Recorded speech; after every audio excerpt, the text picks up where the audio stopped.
Hey, there it is. We're live. Okay, cool. All right, I'm gonna head back. So yeah, give me a couple minutes and I'll be back up.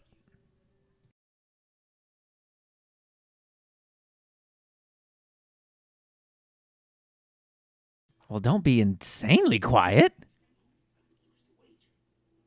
I'm sorry, did you say something? Yeah, lots of things. You say things. I'll be right back. Why would I say things? Because What it's things a are there it's to a say? show about saying things. Turns out. Is it? I think so. Last I checked. So, does that mean that we're, discussing the things that we're saying, or we're discussing how we say things? Both actually.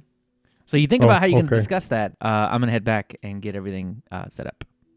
I will give it my utmost consideration for at least 3 seconds. And I'm done. Little column A, little column B. Yep, them's the ones. So what you been up to, man? Nothing much. I've been playing with Jack Audio today. Just trying out some of the Carla like racks that you can put in. I was trying to get like a compressor and a gate before the show today, but they all made me sound like wildly like way wrong. So I'm gonna have to play with that some more before I actually do it and talk about it on the show. Well, you should also get on the Linux Lugcast and talk about it there. We've been trying to get Pat from the Linux Link Tech Show to come on and talk about Jack, but he hasn't yet. So far, my use of Jack has only been because my USB interface will just switch randomly from 44100 to 48, and if I use Jack, it'll stay constant, and it doesn't matter which one it's set to, just that it doesn't change during the podcast.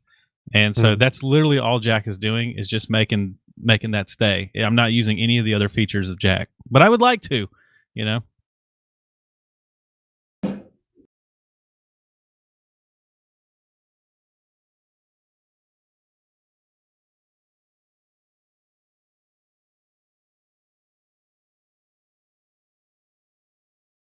So when do you guys get together to do that? The first and third Fridays of the month.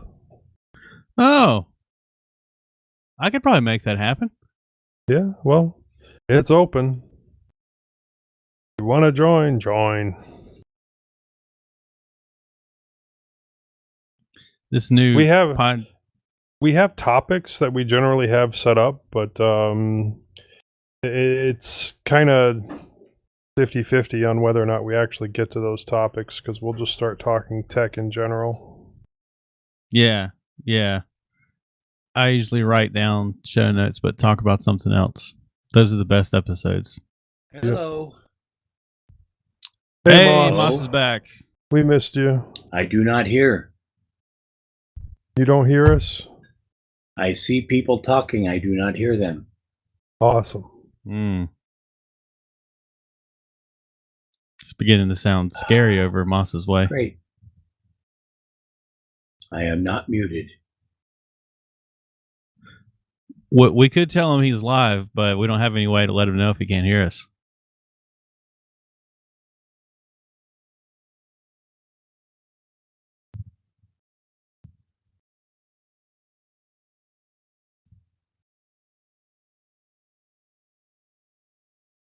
Okay, well, I don't hear anything. Now what? Can you hear me now? Oh, I can hear you now, yes. Oh, all right. You probably What? fixed it. Joe hasn't said anything. I gotta go find some keys. I'll be right back. Okay.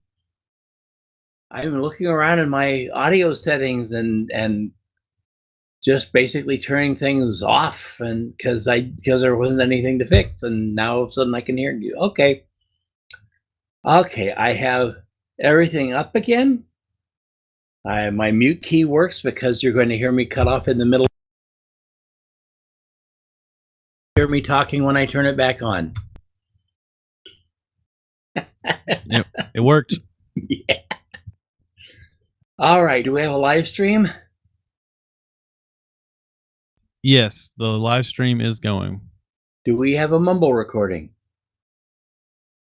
I don't believe we have a recording started yet. No. Who's wired? Because it ain't me. Hey, but my Wi-Fi is better. Well, I'm wired, but I've tried to upload those things before, and I get kind of blown away by them. Any takers? Maybe. For what in particular? Mumble recording? Oh, yeah, sure. I mean, Do it. Hold on. Please. Record. Start. Oh, that was difficult. No, Man. mine's The problem isn't starting and ending it. The problem is figuring out where it went when you try and upload it and how many streams you got. It tells you when you start it. Let me see. Right. Yeah. Well, I'm set to multi-channel, so that should be good. Yeah. Wait, Okay. Well, is that right? I don't remember Yeah, how you set it up. is. It's Oh, yeah, you're to right. Get separate recordings for everybody. That's right. I forgot the name of the other option. Downmix. Downmix is the one you don't want when you're trying to edit stuff. Right. Well, it makes it easier to do the whole thing at once, but it does make it, more difficult to isolate issues and remove them. okay then. I have to adjust the size of my text. Here we go. Okay, who's going to do the 3 2s and 1s? Oh, I will do the Tony. I am good at being Tony sometimes. I should check and see how much hard drive space I have. Oh, I got plenty. Do I sound all right? Everything? No. You sound good. Yeah. Huh?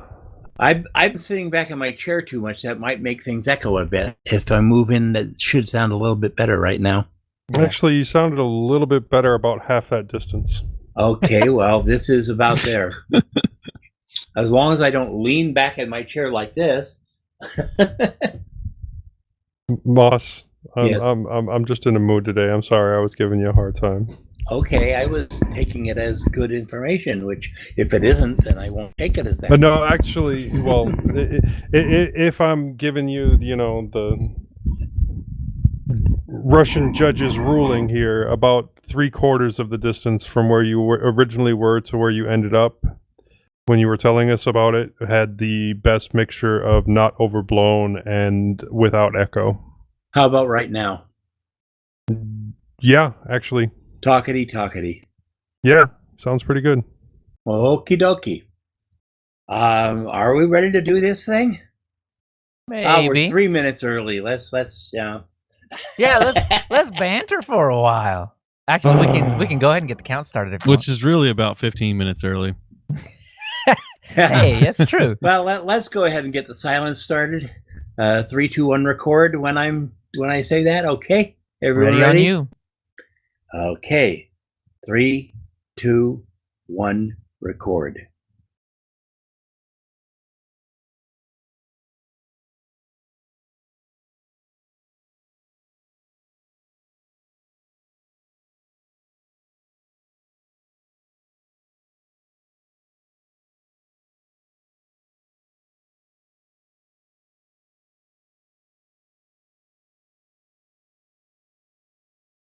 As usual, just light traffic out here, and none of those big trucks coming down going. Okay, you want the common background noise to get cut out. It's a lot more difficult to actually get the trucks out. Yeah, especially when we use our mute button. Well, let's do our sync, and then we can start whenever we want to. Okay. We got a 0 to say together, folks. 3, 2, 1, 0. Zero. Not bad. Okay. We got that done. All we got to do now is start show. Yeah, all we got to do now is the entire show. Well, that's your job, Leo. I'm sick, guys. I think I'm out. Welcome to That means it's on Bo. Just gonna do them like that. Hey.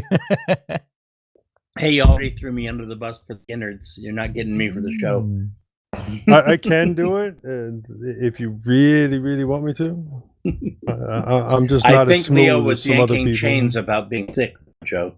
I Yeah. know, but we were continuing that conversation, and Rattling a it's one of those. one of those things that gosh darn it. Hold on. See, we're not waiting on me after all. I have a T-shirt that says, "I've been thrown under the bus so much I can fix them."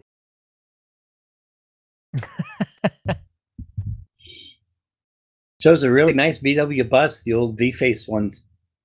I'm happy. And my wife keeps talking about wanting one of those.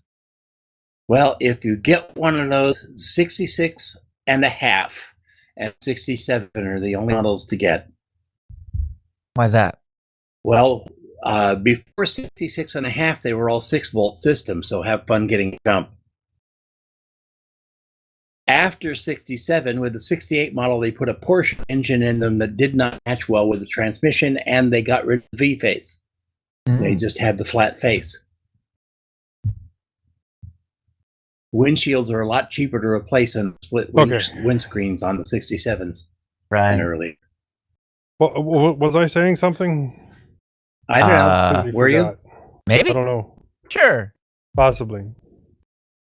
I'm gonna go with Okay, I'm good with that. Okay. No, we were talking about if Leo got sick, possibly needing somebody to cover down, and then yeah, I guess I could do it. I'm just not as smooth as Leo is with it. Oh, you think I'm smooth? Yeah. Well, until you get that beard going, yeah, smooth as a baby's bum. I'll take it, man.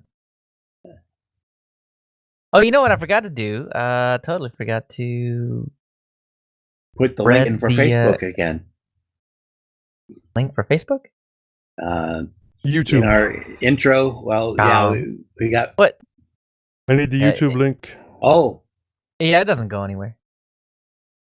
I mean, doesn't mean I have it. No, the I'm YouTube saying link. The Facebook link doesn't take you anywhere, because we don't put it anywhere for anybody to click on it. Now we should put it on our website or whatever, but yeah, here in the show notes it doesn't really matter. Okay, well, we got links for everything but Facebook up there. Oh, I know, I got you. I'm so lazy because it's not important. I can't hear you. I've never even. I forget we have a Facebook. I've never even looked at it. Yeah, that's I don't have Joe's Facebook, domain. So. Okay.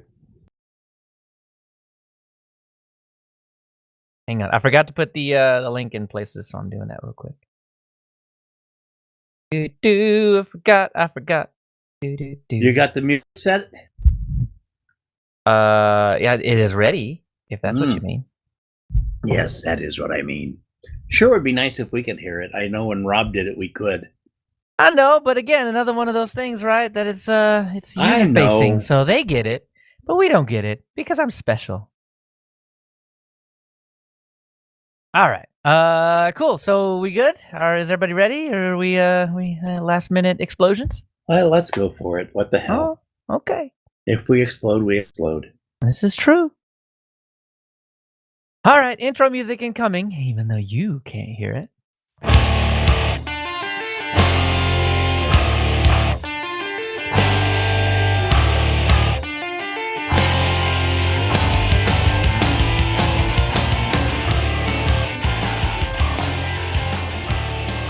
Welcome to mintCast, the podcast by the Linux Mint community for all users of Linux. This is episode 354. This is episode 354.5. Livestream information is at mintcast.org/livestream. We're in the mintcast channel in IRC at irc.spotchat.org. If you see something that you'd like to hear about, tell us. Send us email at mintcast@mintcast.org. Join us live on YouTube. Post at the mintcast subreddit. Chat with us on Telegram, Discord, Facebook, or post directly at mintcast.org. This is Leo, and with me today is Joe. Hello. Moss. I got new teeth. Ooh, and Bo. I still have the same teeth. We're recording on Sunday, February 7th, 2021. First up, in our wanderings, I find a new box. Joe's light as a feather. Moss explodes a DDE, and Bo hosts his own email. Then, But not well. ooh, always good. Then, in the news, a Linux Mint update. Ubuntu loses the lead. Wayland changes. And some new releases. In security, time to patch. Again. In our innard section, we discuss Chromium and how to pick a distro. And finally, the feedback and a couple of suggestions. So we made it back. Everybody made it back. This is another episode, and I have some news. I don't know, maybe it's interesting to me because I get to play with new toys. I got a Lenovo M715Q Tiny, and it is absolutely fantastic. It's got a Ryzen 2400 GE in it. I had to go full on AMD. I couldn't. I wanted, or I was looking at these. Actually, I don't even know. 710. That's what it is. The 710 have the Intels, and the 715s have the Ryzens. And I think it was an extra $20 to get a Ryzen. So I did. 16 gigs of RAM, 256 gig NVMe. And this will be forevermore until it explodes into flames or something. My studio machine is what this will be. Until you get another one. Well, see, that's the thing. Like, the laptop that I've had it for 3 years now. And for the last, for reasons that we all know why, the last year, it's been a desktop computer. So instead of just leaving my laptop to be a desktop, I just bought a desktop. And it's like 3 times faster than my laptop, which is amazing. I can actually do OBS videos on here now, but with the latency, I can't really do live streaming well. I guess I probably could. I guess we would see. If I put the access point that I have in this room, the extra one, then I would probably be much better off. But speaking of lazy, yeah, that. I haven't gamed on it yet, but supposedly the 2400 GE is supposed to be not horrible. It's definitely not going to play everything on high or ultra or anything like that, but playable, and I think that's good enough, right? So yeah, this is just going to be my laptop replacement, and my laptop can be a laptop again. I can sit on the couch with it again without too much fuss.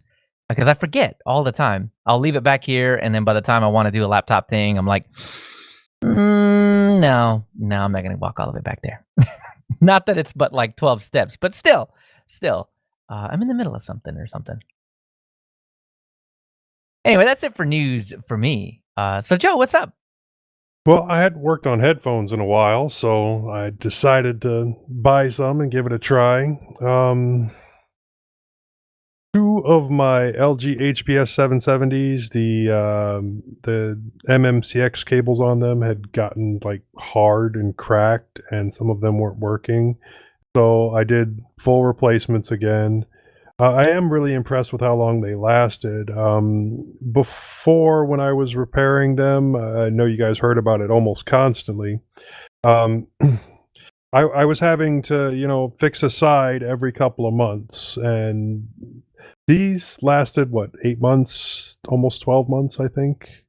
I also really like the cables that I got to fix it for the new ones. They're a little bit thicker, and they actually tin well, which makes the process a lot easier.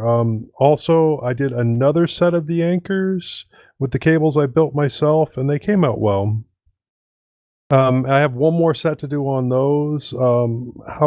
However, the cost for making the cables is a bit more and may not be as economically conservative, but with the thicker cable in them, I'm hoping that, they last longer. The only problem is one of the 2 anchors quit charging after 2 uses. So they're not the easiest thing in the world to take apart far enough to get to the USB port, so I don't know if I'm going to be able to fix that one or not, and that is a little bit disappointing. But the other one is working really well, and I'm really happy with those connectors. So instead of building another cable, if I can't get that one that's not charging to start working again, because it's probably the USB port since it still turns on with a little bit of power, I'll just take the cables that I built and put them on that third one and call it a day. I got my weight down, my physical weight down below 230 pounds again, which is awesome. Hey, I'm not, congratulations, man. right? Yeah, I wish I was there again. Well, following, the last couple of years of me trying to get my weight under control, I started out at 265, ended up down at 225, bounced back up to 245, and now I think I'm sitting around 227 again. So, I think I'm doing better with this run through, and it'll be a more permanent dietary change. So I won't have to worry about, my cholesterol rising with the way I'm eating now, which is a good thing.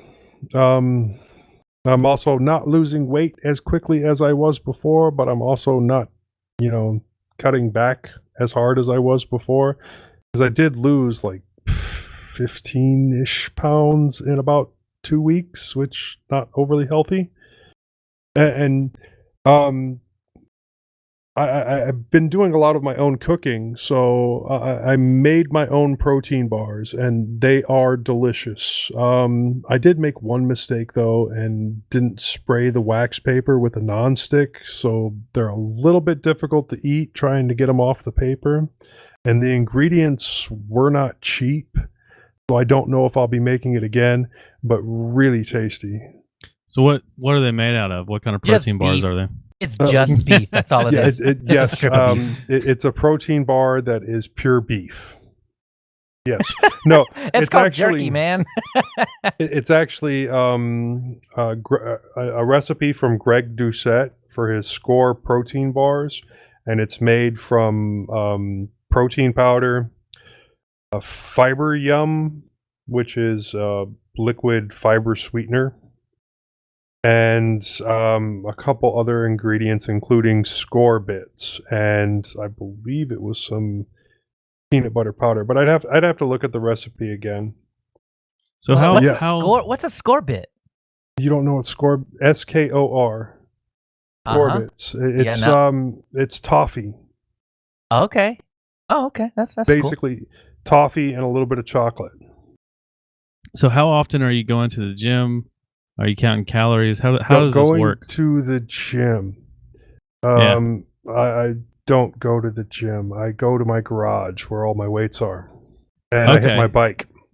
I know you used to post pictures. That's a lot shorter drive. I love going to the gym, and I wish I could again. But I have a daughter that has health issues, and I'm not going to get sick and bring it home, so I'm not going to go to the gym. But I've got an Olympic weight set out in my garage. I've got my bike. I've got a bunch of other training equipment. I got one of those silly things that you hang up in the door frame so that you can do pull-ups. I do have a jump rope, but mostly it's hand weights, my weight bench, and my squat station. Do you follow like a YouTube routine or anything? Like how do you like know what to do? Because that's the thing, is like I wouldn't know what to do. I've been weightlifting since I was about 14. I would be that one guy, that gets all tangled up in the machine that he has no idea how to use. Yeah, that's me. Yeah, but I have been looking for alternate things because obviously, I can't lift the same way I did when I was in my 20s. So I have been watching some older weightlifters to see how they do it. For diet and food tips, I was watching Greg Doucette and Remington James because they both do volume eating, and that has been extremely helpful. But for lifting weights, mostly it's been Ryan Humiston. I have to look up this guy's name again. And a couple of other older weightlifters on YouTube, just so I don't damage my shoulders any more than they already are, or my back, or my hip. And also been watching Simon Miller, but that's more because he's extremely funny. And the guy's name is Ryan Humiston. He's also hilarious. And I do catch some from Athlean X, but I don't like a lot of his workout routines, but I will take some things from him. But Ryan has some great ideas on alternative exercises, so I'll watch a lot of his stuff. I would be interested if we ever did. This is just a topic idea. If we ever did like a weight loss or health and fitness, but from a techie personality kind of viewpoint. What kind of exercises can you do at your desk? Yeah, well, it's a whole lot legitimate. easier. It's a Get whole the lot computer easier to to lift handle the it weights for you. while working from home. It really is. Well, you know, Yeah. one of the best ways that I have found to work up a sweat is to just eat really spicy food, and it works really, really well. Yeah, Speaking of volume eating, I just there turn up the is. spice to 11, right? As Yeah. the highest volume it can go. There is a correlation between capsaicin and weight loss, so you're absolutely right on that. I mean, you dial up the peppers, and it will help you lose weight. It will dial up your fat burning potential there. This might Well- explain why I'm not. I don't have too much issue in that department because I eat a lot of spicy food, like a lot of spicy food. How old are Maybe you? that's the secret.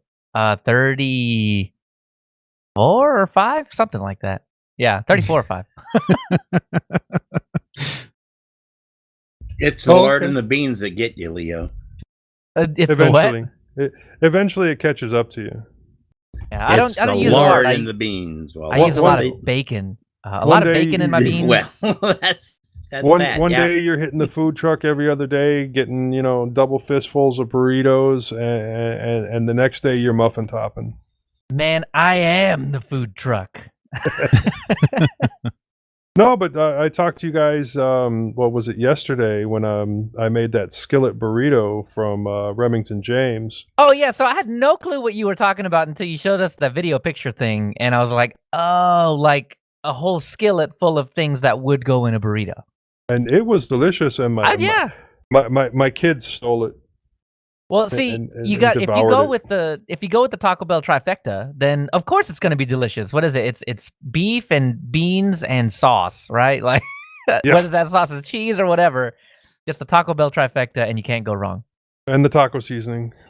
Yeah, of course. It was- Oh yeah, of course. That was really good. And when I eat a probably taco, could've- I say, "This is my protein bar." I probably could have devoured that whole skillet by myself and not blinked. Don't get the salsa verde, which you can get Taco Bell branded salsa verde at the supermarket, even if you can't get it at Taco Bell. You know what? Okay, so we need a cooking mintcast episode, and we need a fitness mintcast episode. Yeah. Man, oh my god, the cooking one would be so fun. Making salsa, it's the easiest thing in the world, and you only have to use dry ingredients and canned ingredients if you don't have access to the fresh stuff, and it's still fantastic. How to try and stay in shape when you spend at least 8 hours a day sitting on your butt in front of a computer. Oh Yeah. man, at Yeah. least 8 hours. Oh my gosh. Well, Yeah. I'm talking about the work day. Yeah. Yeah. And then that other 8 hours we put in trying to do our own stuff on a computer. Yeah. See, this right here is why like having the 3D goggles or whatever is fantastic, because you could just go walking around while still being on a computer and solving problems. Yeah, well, I have a lot of 2 and 3 hour long meetings, but thankfully they're all on the phone, so I can at least get up and move around or grab some weights and do some curls. Yeah, this is it for me. I've got basically Zoom meetings, but it's through WebEx, Cisco. And yeah, I have an iPad that I walk around with. And when I hear the little bloop bloop when someone comes in, I'm like, hey, I was totally paying attention the whole time. Uh-huh. I really give a crap what's going on in this meeting. Yep. But yeah, on to some technology-related stuff. I'm actually very interested in the Raspberry Pi Pico and using it as a USB host controller. Even though I have some of the Pro Micros still that I can do with it, I wouldn't mind getting to try something else out. But I want to let development around it grow a little bit. But with that $199 price tag at Micro Center, I'm probably going to swing by and pick up a few and put them in a drawer until more of that data is there. And yeah, I'd love to see some of the projects that other people are doing with this new device. And I know that you can also get hats for like video output from it, and you can connect it directly into like the Raspberry Pi 4. But I haven't looked into that too much either. But I still find the device extremely interesting. And by the time you pull those out of the drawer, they will have had 2 upgrades on them. That's fine. If they're $199, I won't care. Yeah, I can't wait to see what projects come out of the Pico because, yeah, at $2, man. Just a what do you call that thing? I want a thermometer. Basically, you could probably build a thermostat out of it, and just replace your thermostat for your heating and cooling system, and just all kinds of stuff like humidity. Just plant them all over the place. Controllers for lights, things like that. Oh man, it's cool. I expect you can do all of the projects that you could with the Pro Micro or the Teensy or the Teensy Plus Plus. All those projects I expect you could do on the Pico. It's just a matter of somebody translating that over. Well, I can see how that's done, and then maybe translate my own over. And then I know you can also do more beyond that, but I don't know what that is yet. I'll have to wait and see. Right. Yeah, most of my Pi projects have nothing to do with the GPIO pins, so that it's going to be exactly. if I want to dive into this kind of stuff, then it's going to be a lot of learning for me. But I mean, that's the fun of it, isn't it? Yep. Okay, I'm also looking to upgrade my gaming laptop, the MSI GE72 6QD. Since the 950M is getting a bit long in the tooth, but prices right now are once again going crazy in the used and the new market because of the high cost of graphics cards right now and the fact that everybody is still working from home. Well, I feel like that's more of a crypto mining thing. Video cards. Oh no, man. Yeah, but. Yeah, it might also be a crypto mining thing right now with the prices going crazy, but people have to know that it's still almost impossible to mine a Bitcoin right now. Well, I don't think people are mining Bitcoins. They're mining like Ethereum and Monero trading it in. Ethereum, But yeah, okay. like the new CPUs like 5800X can pull a couple of $2-3 a day in Monero. But and that's not great, right? For the amount of power that you're using, it's like 120 watts or something. Right. But the video cards, the 5700 XT can pull about $10 a day mining Ethereum. So that is probably why there are no video cards to be bought. They're already bought and in some kind of mining rig somewhere. There's also some artificial scarcity created by the manufacturers just not cranking them out quick enough. I feel like that would hurt them more than it would help them in terms of pumping up the price or whatever. Yeah, well, but not from them. It's always the third-party sellers that are making all the profit. Well, it drives up prices while also keeping the costs of manufacturing down because they're simply not manufacturing. But when a company like Best Buy gets it, they don't jack up the price. The 5800X is still $449 on their website. That doesn't ever really change. But you go down that list of who else has it, and you're like, Amazon. Oh, okay, cool. Oh, third-party seller. That's why it's $600. Right, crazy price. Actually, I was looking at the 2070s and the 3070s, not just seeing what prices are, but you cannot find them on Amazon right now. They're completely sold out, like everywhere. There's just nothing. But I'm thinking if I can wait until the vaccine is more widely distributed and people start actually going back to the office, there should be a large volume of people offloading those computers, and that should help drive the prices back down. If a large volume of used stuff hits the market at decent prices. Also, I have right now a couple of halfway decent old Android phones that I'm looking to do some projects with, since they're just sitting around and doing nothing. But I'm not sure what I should do. If you want, send me some project ideas, jb@mintcast.com, or tell me about what Wait. you've done with old phones to get .org. some more use out of them. Oh, .org. .org. Excuse Yeah, me. .com I have, will- I have that wrong. I'll That'll fix that in that'll- the notes. That'll bounce you real fast. Yeah. Okay, but I have an old S7, and I have a Note 5 that the physical, like if you're touching it with your fingers, that doesn't work. But if you pull out the pen from the Note 5 and use that, that works just fine. So I have a couple of phones, and I've gone out there and I've done some searching, and everybody just says, "Oh, it'll make a great security camera." Or a terminal. And yeah, okay, that works. I've done those, but looking for something else. I also put that same question to the Telegram group and got a very interesting answer from listener Hob. An application called Deskscreen, which can be used from an app image on your PC and can turn any device with a web browser into another screen with some small caveats. If you want it to be an independent screen, then you need a dummy display adapter hooked up to your computer, and or you can display one of the screens that you already have.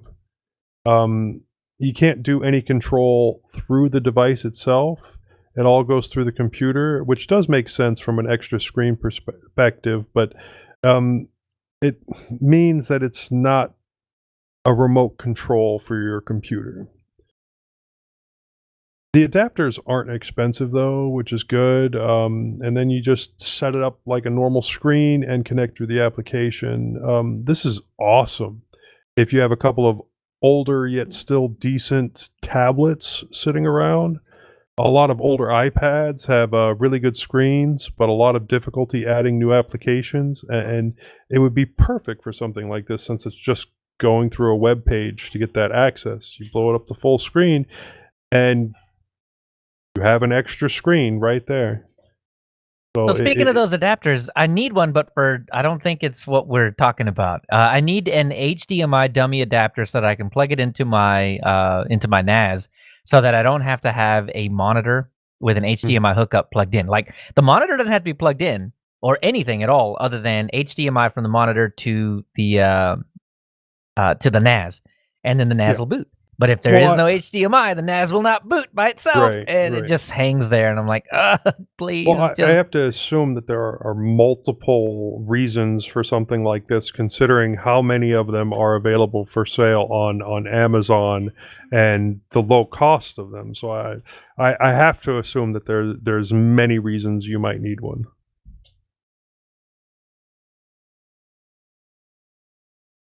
Yeah, just go to Amazon and look for dummy display adapters real quick, and you'll just see a plethora of them.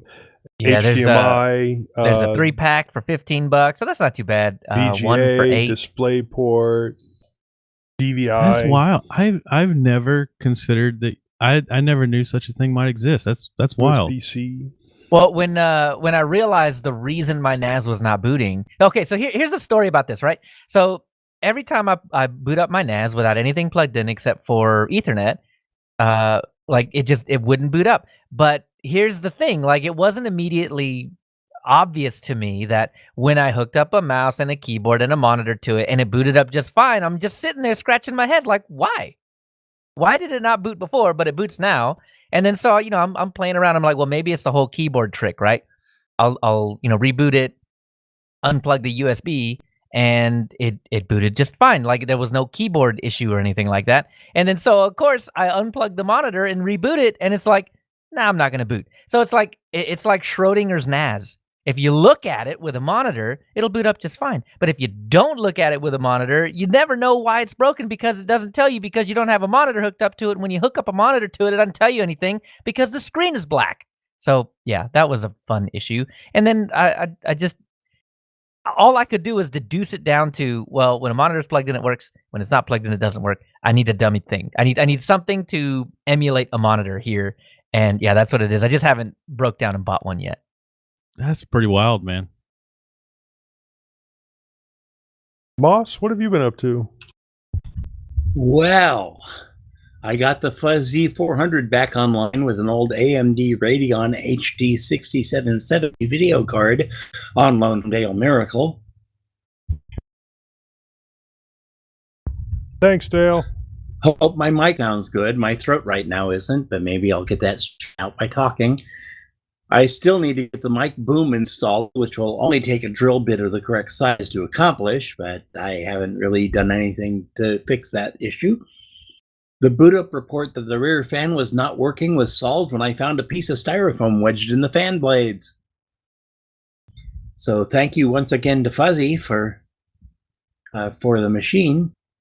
Wow. So what a I love that one, right? Like you're thinking it's some kind of weird, huge issue about heating and everything else, and you crack the thing open and it's like, oh yeah, there's just styrofoam right there.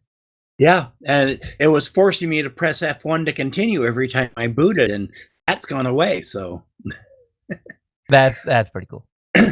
Okay, I've been having minor issues with the SSD in the Fuzzy 400 because it thinks it's still in the Gigabyte Mini.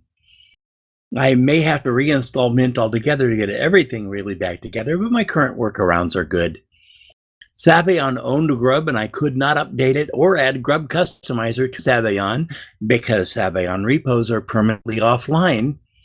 And Mint did not want to take Grub back for some reason, so I installed Ubuntu DDE on SDA 5. No more Gentoo. Sad.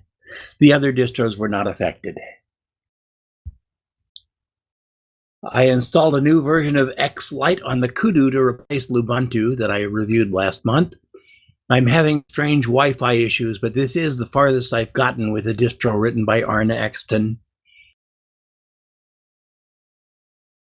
It's basically Debian 11 Bullseye with Enlightenment E24. It really is beautiful, but the issues are making it hard to get into. My Manjaro Cinnamon installation finally glitched out after maybe 8 months it's been on there. So I replaced that with, drumroll please, Ubuntu DE. Hey, so the Manjaro thing, what happened to it? It just started booting to black screen. Was it after updates or just one day? It could have been after updates. I do updates regularly though, so yeah. I know this happens to a lot of folks, and it's if you don't really maintain your Manjaro distro, because it's like all the other arches, you have to update the mirrors and things like that, and if you don't, yeah, the next set of updates is just almost not every gonna work. day. Yeah. So wait, so not just run updates, but update your repos. Okay, baby, I don't know nothing about that. Yeah, anyhow. And it usually comes down in like a blog post or whatever, and they'll say something to the effect of, hey, it's time to do it again, and you need to change this and this and this, or just run this command, or just install this thing, and it'll take care of it for you. And yeah, if you miss it, yeah, it doesn't end I just well. wave bye-bye. It's easier that way. Oh, yeah. Okay, Ubuntu DDE. There were 3 issues, and 2 of them were fixed through a chat in Telegram with the dev, and I filed a bug on the 3rd issue with thanks of the dev. I now have Ubuntu DDE respin on all 3 of my machines. This is not counting the Raspberry Pis, and my wife wants it on her T430. Could this be my new daily driver? Well, I guess not, because right before the show, I couldn't figure out how to mute my mic, and so I couldn't do the show on Ubuntu DDE. Had to go back to Mint. You know, that's funny, because on DDE comes from Plasma. I mean, it uses a lot of that stuff. So I would imagine when I messed with it, it seemed like a lot of those options that Plasma gives you are stripped away. But I guess that makes sense for a desktop that is purely user experience focused and doesn't necessarily want to give you all the options. So I can definitely see that. Well, it's gorgeous and flexible, and the only issue I have right now on my laptops, it seems like every time I wake the machine up, I have to log into the Wi-Fi again. And I have filed the bug on that. It is annoying, but it doesn't keep it from working. So anyhow, Listener Dylan Berger submitted another excellent article to It's Moss. I responded by making him an admin on the site. So now we are two. Anyone else? Just submit stuff and make me think I might want to publish it and do it again and make me think I want to keep publishing you, and you can be on It's Moss. I'm not going to talk about my teeth. I am told that my mother's lawyers have finally sent documents out following her demise. I have not yet received them, but one of my cousins has. And tonight we may finish White Knight, Volume 9 of the Dresden Files. We're right. We just finished the last big fight, and we're waiting for the denouement. So, no further comments. How about you, Bo? Well, over here in the Bo household, there's a lot of Linux gaming going on to talk about in my section, actually. So I guess I should follow up on last episode. I talked about how I wanted to set up a Raspberry Pi, Retro Pi for my son, and so the Pi hasn't come in yet. I ordered it right after that episode. I'm still waiting on it to come in. I don't know what's taking so long. It's going on a week and a half now, and but I thought, well, I'll install it on my laptop, and then I can hook my laptop up to the television. We can play it that way because the controllers came in, even though the Pi hadn't come in yet. And I got Turtles in Time. I got Mario. Yes. Oh yeah. I got let's see, what else I installed? Donkey Kong, because he's got these stuffed monkeys that he's always playing with. So I thought, oh, he might like Donkey Kong. Me and my wife played it a ton, and my kid could not care any less. He literally could not care. He has an absolute zero interest in this Retro Pi. And you haven't played any Sonic yet?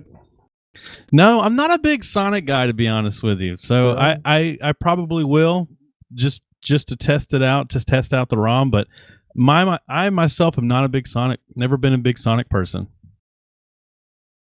That's all right. You're just really into the squeaky shoes of Mario on Donkey Kong. Quick. What about Golden Axe? Have you played any Golden Axe yet? Everybody likes Golden Axe. Golden X? Axe. Golden this Axe. is like this is a side scroller. Think like Streets of Rage or I don't know, side scrolling fighter beat 'em ups, but it's in medieval times, so you're whacking people with an axe or something. Oh, that does sound fun. It is pretty cool. You should check it out. Swords, magic. Yeah, I'll have to try that out. I think that like my son Elliot, he's just into the controller itself. Like he's just as happy watching YouTube and pretending he's playing the game. And whenever we're actually playing the game, he doesn't actually have enough motor skills yet to do it, and so he gets frustrated with that. So he would rather just live in the fantasy land of pretending he's playing YouTube videos. Oh yeah, it's the same way with my daughter. She'll play these games with me, and she's not great at it, but I mean, it's just one of those things that you keep doing it, you get better and better about it. Yeah. So when she gets a little older, I imagine she'll play more.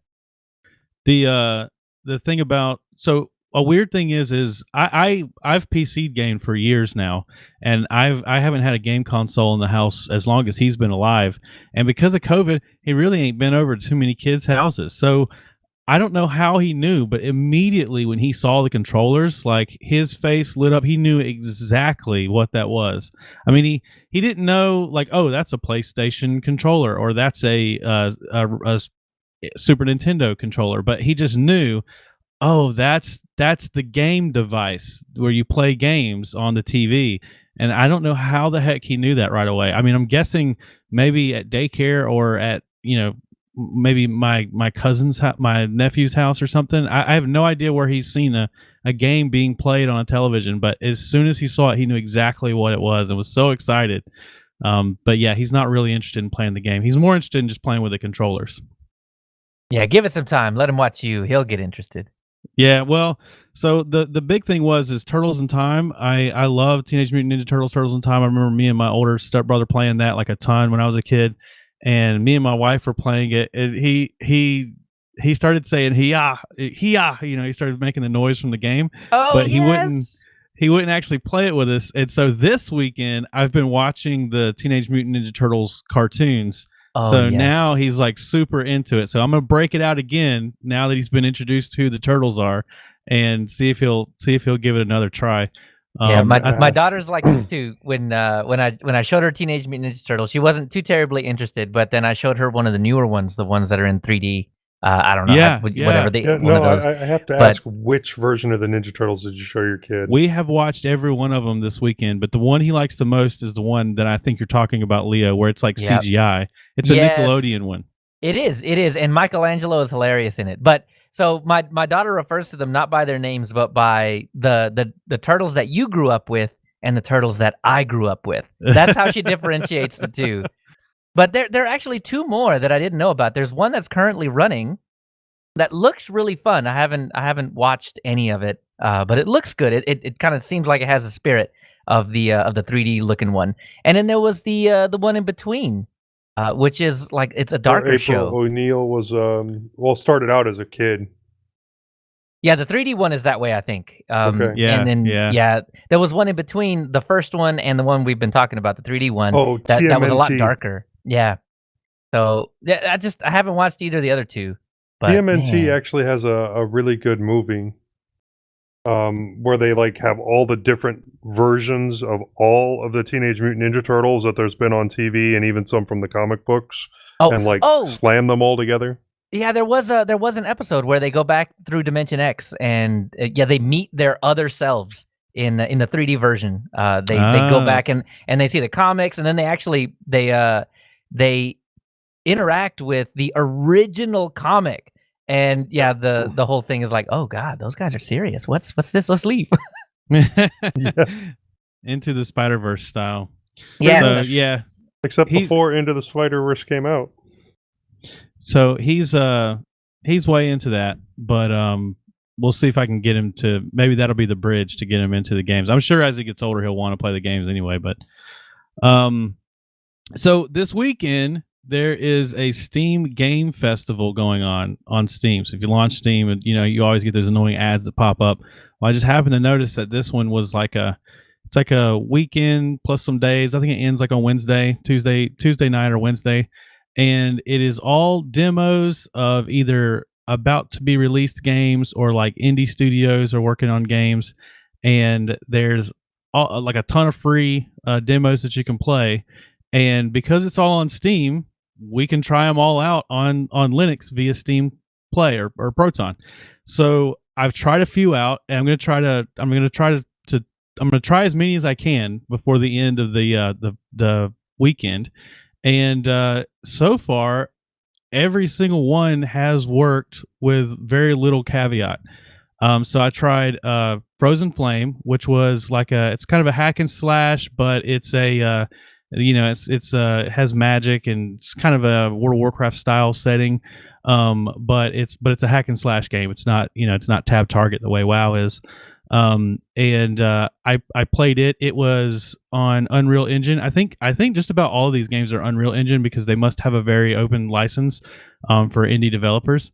I don't know if it's cheap or free or how that works, but it seems like the majority of these games are all Unreal Engine, and so they all similarly run, really similar on Proton. And so Frozen Flame, sorry.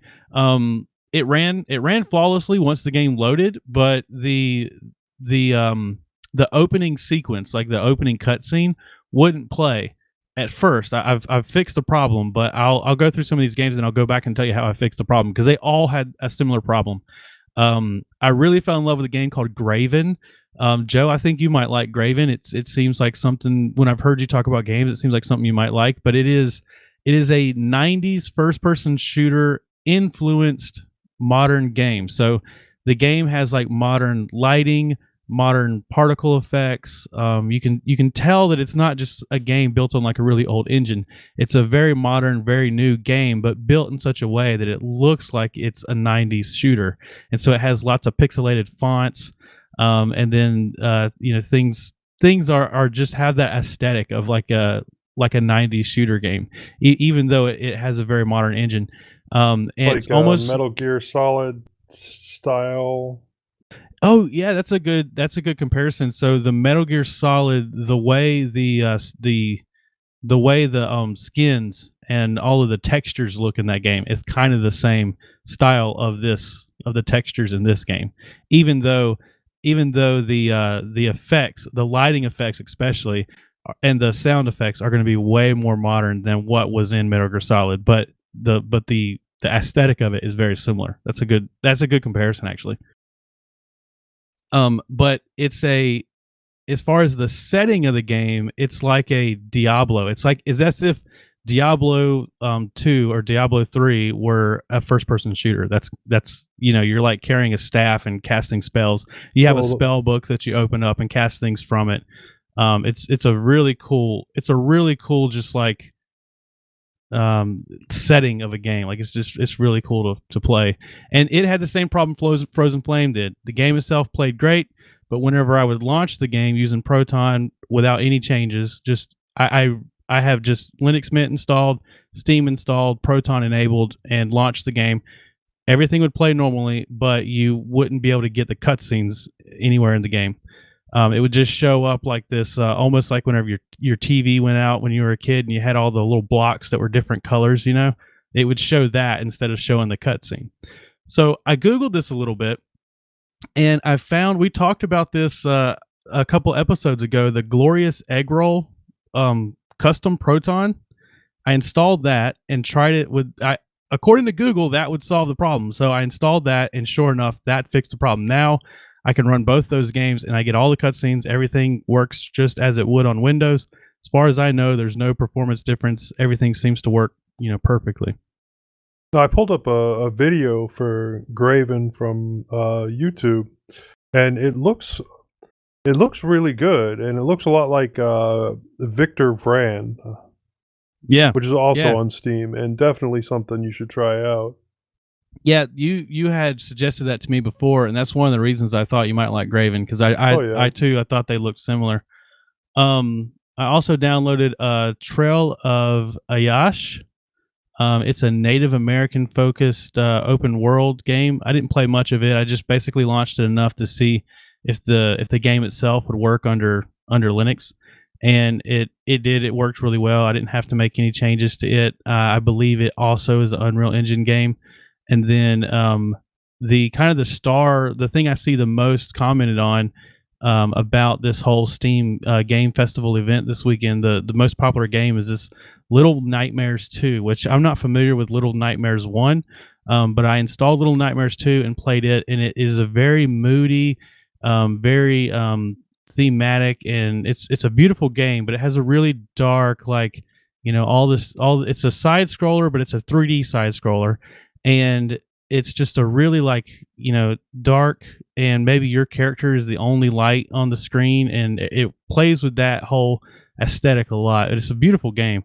I haven't played past the starting area of the game. A lot of basically what I'm doing for this Steam Game Festival weekend is I'm installing things and trying to see how well they run on Linux more than I'm actually trying out the game itself. But the vibe I got and just sort of the atmosphere, just jumping in this just momentarily, is it's going to be a puzzle game that's just really beautiful, and you fall into it. You're going to want to play it with headphones on in the dark, and just get lost in the thing. But it's I would say the two that I'm the most interested in from the four that I've tried out so far is Graven. I'm obsessed with. I've already started watching YouTube videos and stuff about the game and to learn more about it, because I'm actually going to play that game. And then Little Nightmares 2 just seems like a really well-made game. I don't normally like that sort of puzzly side-scroller kind of thing, but I may pick this one up just because it was so popular in this festival, and it's a beautiful game. So I think I'm going to try it out just for the look of it. So yeah, anybody listening to this, if this is going to release, it might be over by the time this episode actually releases. But maybe try out some of these games or some of the things that you've seen from the festival.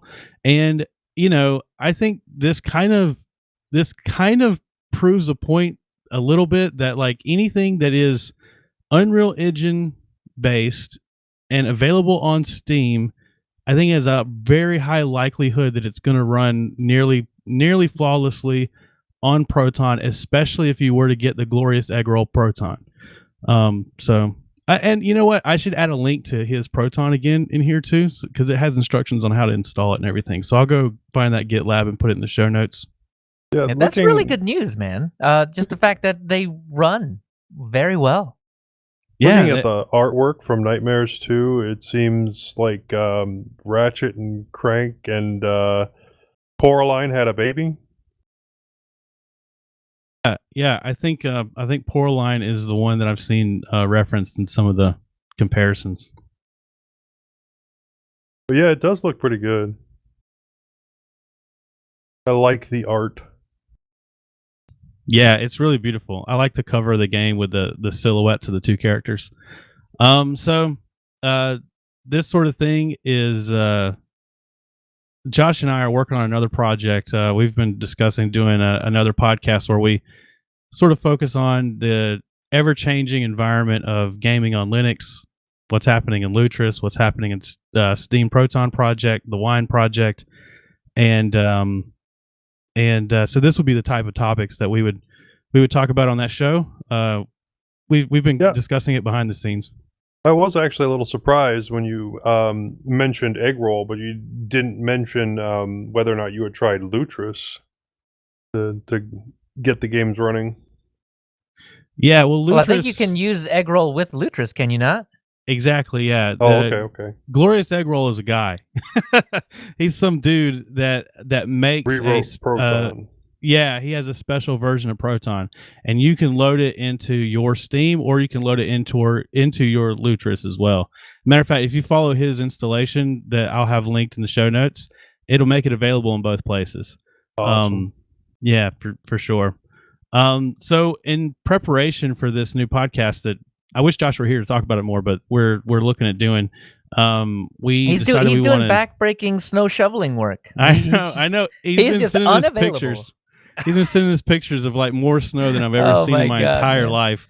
Your poor guy. He's So yeah, please forgive him for not being here. He's busy.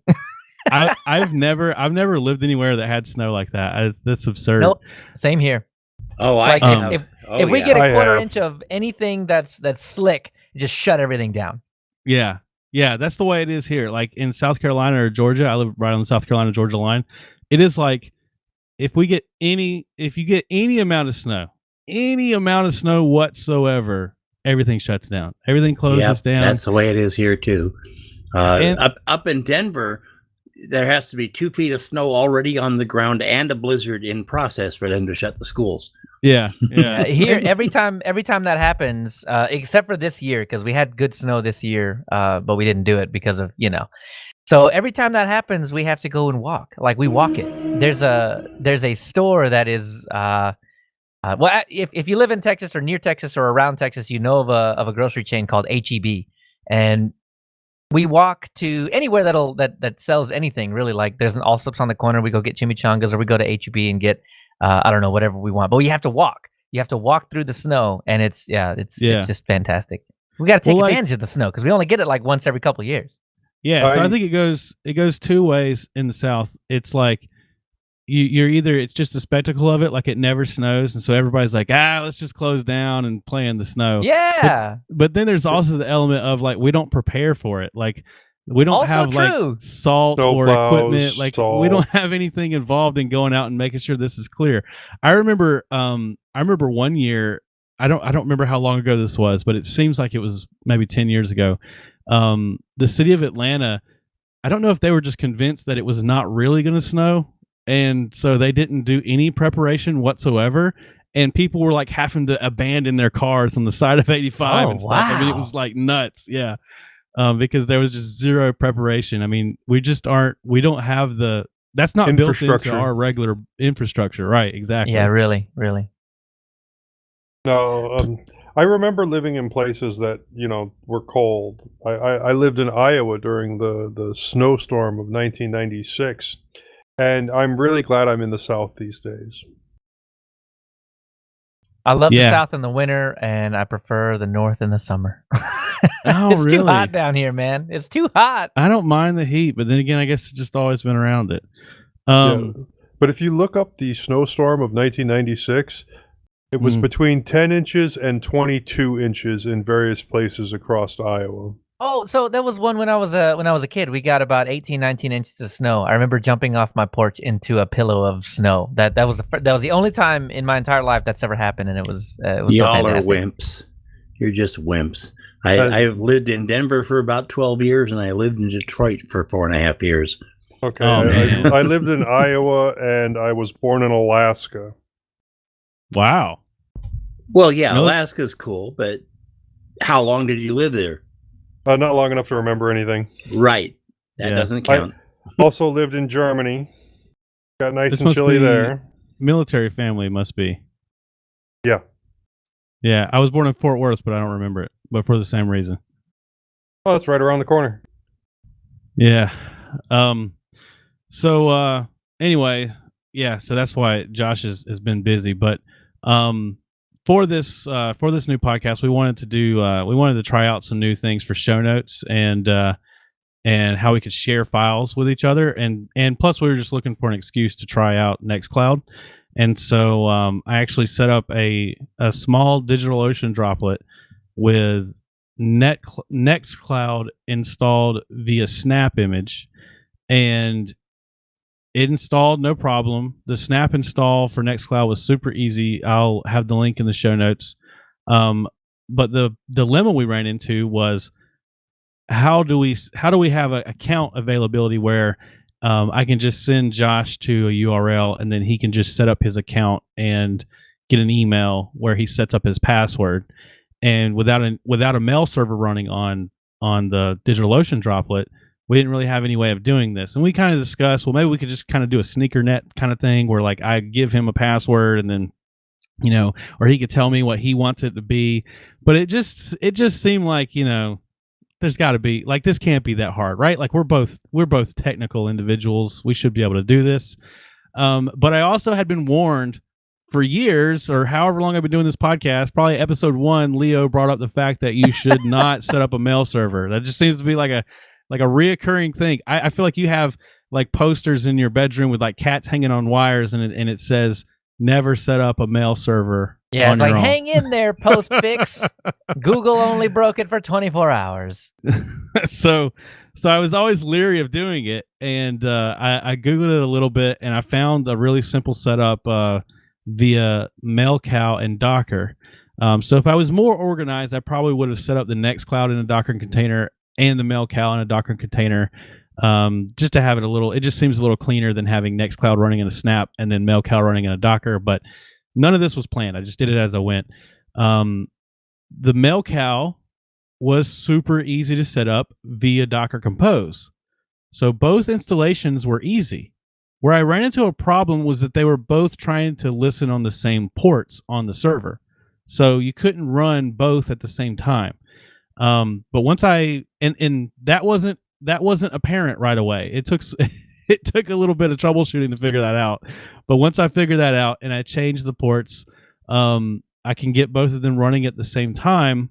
But Google doesn't trust my mail server, and it shouldn't. I've not done any of the things to verify that I'm not some just spooky spammer. But Google thinks I'm a spooky spammer, and I'm just assuring Josh that I'm not.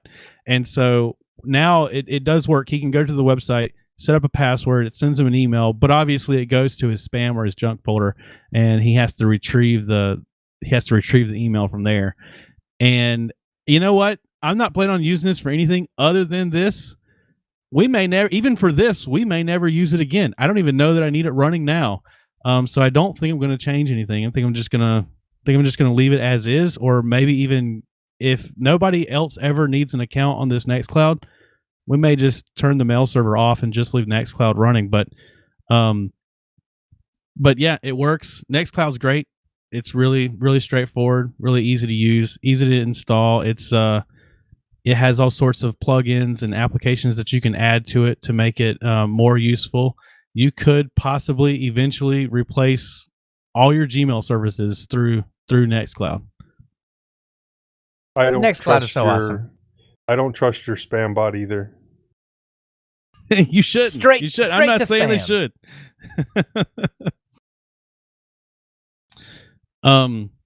But yeah, so I guess the next episode that we have Josh on here to talk about it, we can talk about the spinoff podcast more. But right now, and you guys can tell me if you love or hate this name. Right now, the working title, the only thing we've come up with, is Crowbar Colonel Panic. Oh, so that's going to be do.co/crowbar curl panic for $100 for 60 days. It's a name that sounds like three random words put together, but they kind of independently have meaning. And is Crowbar a Half-Life thing? Oh yeah, Crowbar referencing Half-Life originally, and it's just kind of it's a common in first-person shooters because of Half-Life. A lot of times you either start out with a knife or a crowbar. It's your basic weapon, the first thing you get. And so that's kind of what I was going for with that title. I wanted something that wasn't just like Linux Mint Gaming Podcast, or I'm trying to get away from titles that like say what they are in the title. I'd rather it be ambiguous, and you listen to it and then you're like, oh, I didn't think that's what this was about, but all right. Which means your listeners will not be able to find you. Your potential listeners will never find your podcast. Well, that's what tagging is for. Yeah, that's why you have tags and descriptions and that sort of thing. The title's not the only thing that search engines read. Well, out of the outside of the handful of people that are listening live, you better go spin up that YouTube, that library, that Twitter. Oh yeah, you're right. I got to get that back before we release this episode, because otherwise they're going to be like, oh, that was a pretty unique name, but for some reason, every single service out there has this name now. Oh wait, that's a really good point. $5,000 per account. You gave me an excuse to do that tonight, so I'll work on that tonight. All right. Well, I think. Oh yeah, and last but not least, I ordered the parts for my Raspberry Pi project I talked about last week, where I'm going to make a webcam out of a Raspberry Pi. I think I've decided that once all the parts come in, I'm actually going to do that live on YouTube. And so yeah, I got the parts. They're in the mail. Nice. Well, drop those links in all the chats. That way people know it's coming. Remind me what you're planning on doing with this Pi camera webcam. I was gonna make a terrible joke, but I'm not. Well, in episode 353, Joe. It's just going to be used for to replace my Logitech webcam. It'll be better at depth perception and like blurring out the background behind me, versus my current Logitech camera streams at 1080, but it doesn't. Other than just basic autofocus, it doesn't have any depth of field or anything to blow out the background or to separate me from the background. So this is a cheap way to do that without like hooking up a DSLR or something like that. So you're going to have it hooked to another computer and have the feed come in the one and go. Yeah, my computer will just see it as a webcam, and on the Raspberry Pi, it's going to be running software that will be capturing the video and then transmitting it via USB cable as if it were a webcam. There's I had a link in the last episode's show notes to a video and a GitLab project that describes it all, but somebody has already organized all this in a Ansible playbook, so that if you get a Raspberry Pi, you install Ansible, and then you run his playbook. It'll set everything up for you software-wise, and then you just have to build the camera. And building the camera just consists of a special Raspberry Pi mount and a special lens that hooks up to the Raspberry Pi, and then there's interchangeable.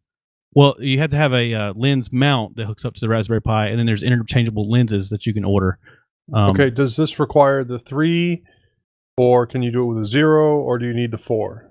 The video I have linked in the last video is a 0. But I ordered the 4 for my kid's Retro Pi, and he doesn't seem interested. So I'm probably going to build mine out of a 4. Okay. Well, and if that doesn't work, or if he all of a sudden seems interested in the Retro Pi, then I'll order a 0, because they're cheaper than the 4 anyway. Yep. It's better if you have a Micro Center near you. Yeah, the closest one is in Atlanta, as long as that one's still open. And I believe it is. I'm 250 miles away from a Micro Center, so every time I go to the Metroplex, I gotta go. I gotta go. Yeah, And I always buy something stupid. It doesn't I'm matter. I 20 just need something. minutes. It's like a souvenir. 20 I minutes live away. about an hour 15 outside of Atlanta, so it's like close enough that I have had the wild hair where I've been like, oh, I don't want to wait on this. I'll just drive, and get it. But honestly, that was before I got married. It's a lot harder now. Yeah. Show up to pick up a pie, and you end up getting some SSDs and Yeah. You graphics never walk out of there. card and rebuilding your computer. Oh, I need that cable, and oh, look at that mouse. It's on clearance, and oh, I wait. I didn't know 3D that they printer. made. I didn't know that this existed. I can plug that to that. Yeah. Oh man. Yeah, exactly. Yeah. Yep, exactly. It's like, whoa, there's an entire aisle for Raspberry Pi stuff. I need that, and I need that, and I need that, and oh, I don't know They what have, I would like, a even do with that, whole but I'm gonna get that section. too. It's not one row. It's an entire section of the store is like Yeah, they got- cordoned off for Yeah, it's like a makery maker stuff. area. Yeah, yep. It's 20 It's minutes basically away. my Disneyland, man. Right? If it just didn't All right. have lines all the way around the store twice. It may not be. Well, I don't know if it's better or worse now because they're probably letting less people in the building, so it might Yeah. cause a more of a line. There's probably Yeah. less people trying to go right now too. So who knows?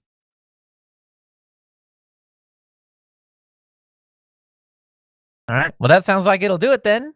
Let's talk some news.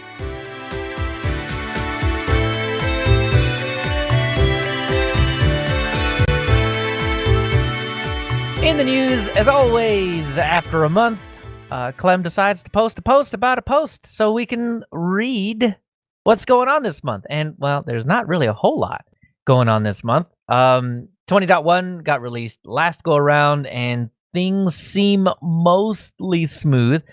So most of the work is happening to LMDE4. So all of the cool things that came out in Cinnamon and some of the changes to Mint itself are getting all ported to LMDE4. So that should be coming to you here pretty quick. But there are still a couple of bugs that didn't get squashed in beta that are being worked on. So Plymouth themes with Lux, that's just, as you're booting up to your encrypted disk, little issues there. And NVIDIA resolutions. So if you're on NVIDIA and you've been having resolution issues, sit tight. Soon. And a slight delay during the login sequence. I haven't noticed that one myself. I've got 3 instances of Linux Mint floating around over here, and I haven't noticed a single one have any issues on login. But then again, I really don't pay attention to login too much since I've gotten the SSDs. I just push the button, look away, look back, and it's all ready to go. But one last little bit is the cinnamon spices. So Clem says we'll be fixing, cleaning, or even removing some of them in the days to come. So it sounds like really old, crusty spices that haven't been updated in forever are probably going to get knocked out. And that it reads to me, maybe, I don't know. He says fixing. So the Mint team, whereas I don't know that they were doing a lot of this work before, but the Mint team will now be reaching in and adding some patches to some of these things. But the cool thing is, as far as I know, it's a little bit easier now to code for these spices. They will not break. They will not 100% break every single time there's a new release of Cinnamon. So luckily, that means that there'll be a lot more forward compatibility, which is great. Looks like a good batch of donations in December, too. Yeah, it seems in December that they get a huge chunk of cash, and Clem mentions he doesn't know if that's because of Christmas or because there's usually a new release around Christmas, but yeah, what was it, $23,000, almost $24,000. So yeah, that chunk of change should hopefully keep them moving forward. From 882 donors. Yeah, that's a lot of folks. And that's fantastic. That's actually a lot of donations for them from last year because they also had that $45,000-ish from the summer. Yeah. Yep, exactly. So, I mean, whatever the reason is, I'm happy they're getting some funding so they can keep doing what they're doing. So, in a bit of sad news, the Ubuntu desktop lead. What's happening here? So Martin Wimpress, Ubuntu desktop lead, is leaving Canonical. He joined Canonical back in 2017. He was a desktop lead in 2019. Most people know Martin Wimpress as Wimpy. He's really popular in the Linux community. A really nice guy from all interactions I've ever had with him. And It's always he's good to listen to him on a podcast. yeah, he's always great. And he is actually he was on the Ubuntu, the official Ubuntu podcast. That's another place people might know him from. And Ubuntu Mate was his desktop project. He is going to be going to Slim.ai, which the way I get it is more of like a DevOps company.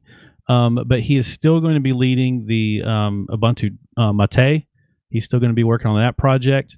So he's leaving the Ubuntu team, but I'm sure he'll still be a popular figure in the Linux community. Oh yeah, definitely. I don't think Wimpy's World, his live stream show, is going anywhere. So he's not going anywhere, but he will no longer be the desktop lead. So it'll be interesting to see who decides to replace him, or who Canonical decides to fill his shoes. But there's some pretty big shoes to Wimpy fill. had some comments on that. He said Ubuntu usually doesn't make anything public about that. It was just unusual when they hired him to replace Hall, because he was already so popular and everyone was talking about it. But they usually do things behind the scenes. But I think as we have seen, you give the community a little bit of information or whatever, and they'll run with that for you. They will advertise that for you. The discussion will go far and wide. And I think, for better or for worse, it's at least like a what do you call it? It's an advertisement, and it brings more attention to Ubuntu in general. So it's pretty good, I'd say. So it's sad to see him go, but I think Ubuntu will be just fine, and I know he will be just fine as well. And hope to see him around. So next up is Wayland. If you were waiting for Wayland, it's going to be here. 2104. Ubuntu has decided to go Wayland. What do you guys think about this? Have y'all used, have y'all messed with Wayland at all? I know on Mint it's not really an option, but in other distributions like Fedora and now Ubuntu, it looks like it is a front and center option. I saw a reference to an article the other day that made it sound like all the bad things that we have been saying about Wayland are 2 or 3 years old, and all those things have been fixed. Yeah, I wouldn't be surprised. I mean, I have tried Wayland in the past, just not recently, and even when I tried it out in the past, it wasn't very much. So, well, Sebastian Bacher of the desktop team is the one that came back and said pretty much exactly that, right? Like, let me see if I can find it. But yeah, he says, we believe now is the right time to try again. It would give us enough time before the next LTS to get proper feedback and sort out issues. But things have improved since 1710 is what he's referring to. And he says some of the blockers we found back then got resolved. And, one of the biggest ones that I've had is desktop sharing. Because in Fedora, uses Wayland by default, OBS doesn't work. Well, not for my purposes, because I want to share my screen. And Wayland did not allow me to do that. And it seems like now it will. So honestly, Wayland wouldn't bother me one way or the other. But info here, Cinnamon doesn't support it. So Linux Mint, we won't be seeing Wayland. At least not in probably not 21, maybe 22. We'll see Wayland, but not coming yet.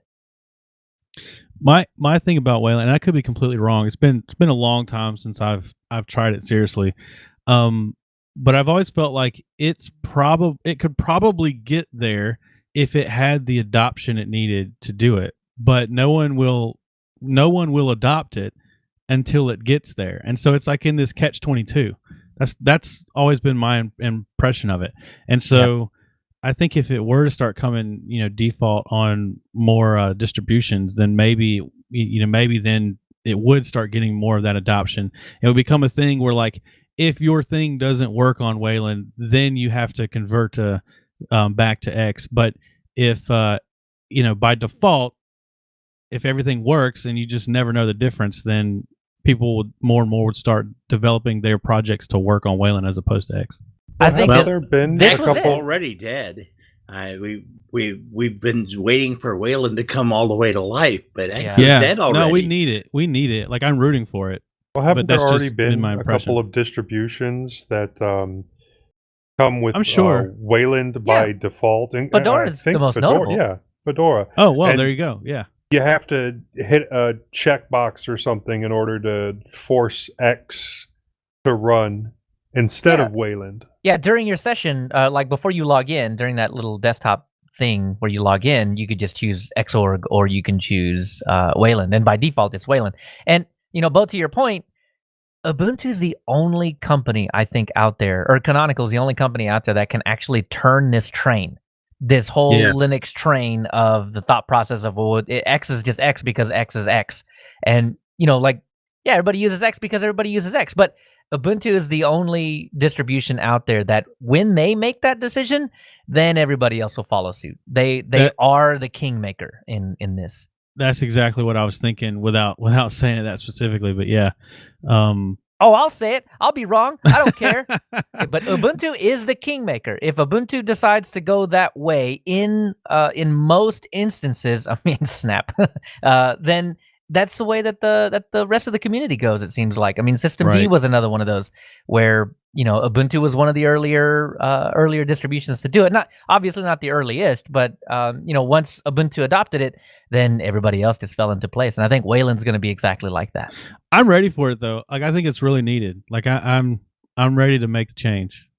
Yeah, I'm the I'm change excited. you want to see. That's what I'm gonna. That's it, right? I'm excited to see better gaming performance in Wayland than on X. But when I used it about 6 to 8 months ago, it was the opposite. Wayland tended to have worse gaming performance.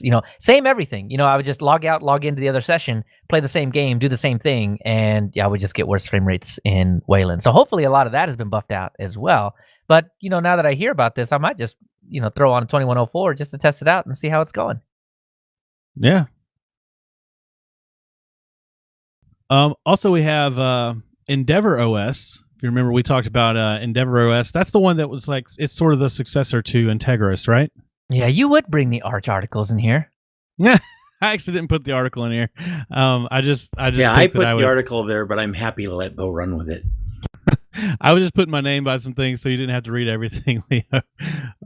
So Endeavor OS, their latest release, 2021-02, is going to have XFCE 4.16. I also picked this one because I've been a notable hater on XFCE on the show in the past. We even got an email about it once. Me too. Okay, so I'm not alone then. So Endeavor OS is going to release amongst other improvements. They've increased from XFC 4.14 to 4.16.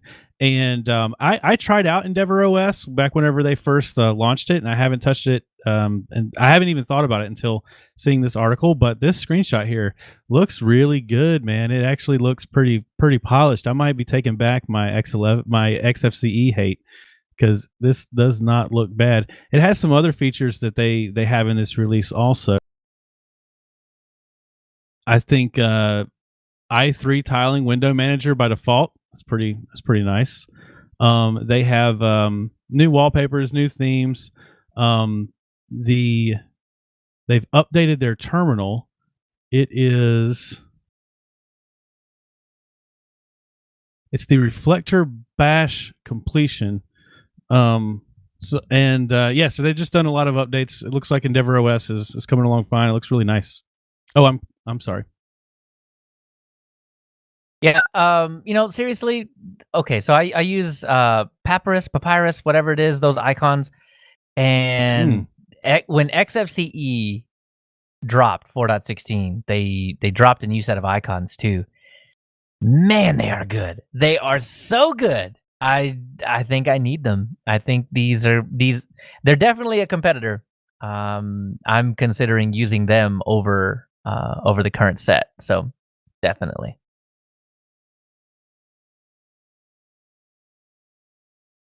I'm a Numix Circle man myself.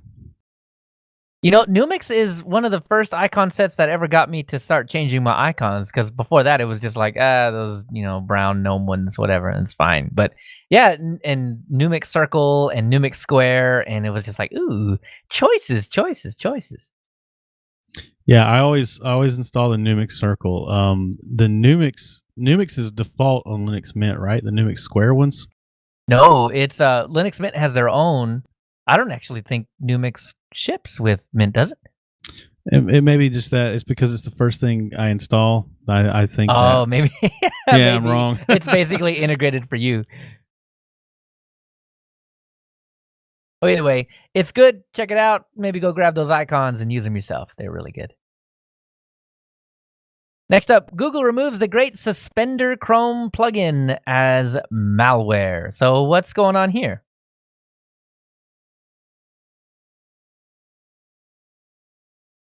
Moss, is this another one you just threw in there? And Yeah, well, just because I don't use Chrome doesn't mean y'all don't, and I figured someone would want to run with that.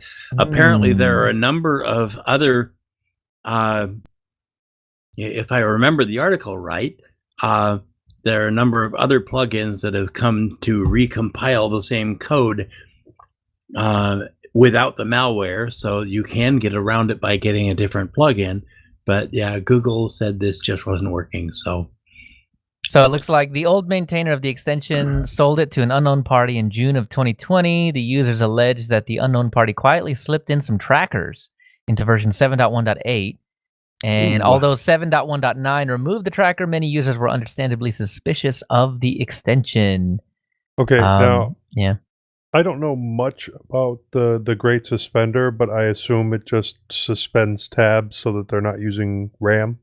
that's what it sounds like. Okay, if you're looking for a good alternative, I would suggest OneTab. Hey, cool. And then whenever you're not using a specific tab, you just right-click somewhere on the page and send this tab to OneTab. Nice. That's really cool. So this isn't hey, you should get rid of the Great Suspender. Google already did that for you. But yeah, go check out OneTab. Debian releases 10.8 Buster with 45 security updates. Moss, was there anything interesting in that one? I don't know. I just put it there. Well, all right. So cool. Debian Let me +1. see here. Redirecting. Okay. Anything cool there? Let's see here. 45 security updates and 56 updated packages with miscellaneous bug fixes. Hey, you know what's in that 10.8, I would imagine? The pseudo fix we're about to talk about. It says as well as a patch for the recent pseudo vulnerability. Yup, that one's going to be a fun one. Well, anyhow, if you plan on installing Debian GNU Linux 10 Buster on new computers and you don't want to download hundreds of updates from the repositories after the installation, you now have new live and installable ISOs. Hey, did you know that Debian has had a version that contains firmware? Like the proprietary stuff? Huh, no. Yeah, I didn't know that. So apparently it's really difficult to find and nobody can find it. And there was a whole entire conversation about maybe they should make that way more prominent, because if people are coming to Linux and for some reason they want to use Debian, then, well, they're probably going to have a bad time, because if you have a laptop in the past, 3 years or so, there's a good chance it's just not going to boot properly on whatever you get that's prominent on the website. So there was a discussion on the mailing list about bringing that way more prominent. So yeah, that would be good. I think that would be fantastic, because for people that still like the freedom, but, end up with hardware that has proprietary bits in it, because, everybody has that, unless you go out of your way to find something that doesn't. You need that one. You need that version of Debian and not the one that's, extremely prominent on the website. But anyway, I don't have a link for you or anything like that, but apparently it exists. I didn't go find it. Anyway, next up, NVIDIA driver 460.39 supports kernel 5.10. Yeah. So if you've been wanting to get on kernel 5.10, but you have not, but you have an NVIDIA card and you just haven't been able to do it just yet, go get the new NVIDIA driver. It supports kernel 5.10. So I imagine this is what is bundled with your arches. Yeah, maybe. I don't know. My arches have fallen. The last couple of things. Oh, go ahead. Oh, I was just because I've actually my Arch system is now Linux Mint for the new podcast. I wanted to have all of our all of our gaming discussion and stuff, I wanted to be relatable to people that listen to mintCast. So I actually don't have an Arch box in the house anymore. Joe probably felt like a disturbance in the force. He probably felt like a huge wave sigh of relief whenever I uninstalled it. No, honestly, well, I knew that there was something wrong in the Arch world, so I've kind of decided that towards the end of next month, I'm going to convert all my machines over to Arch.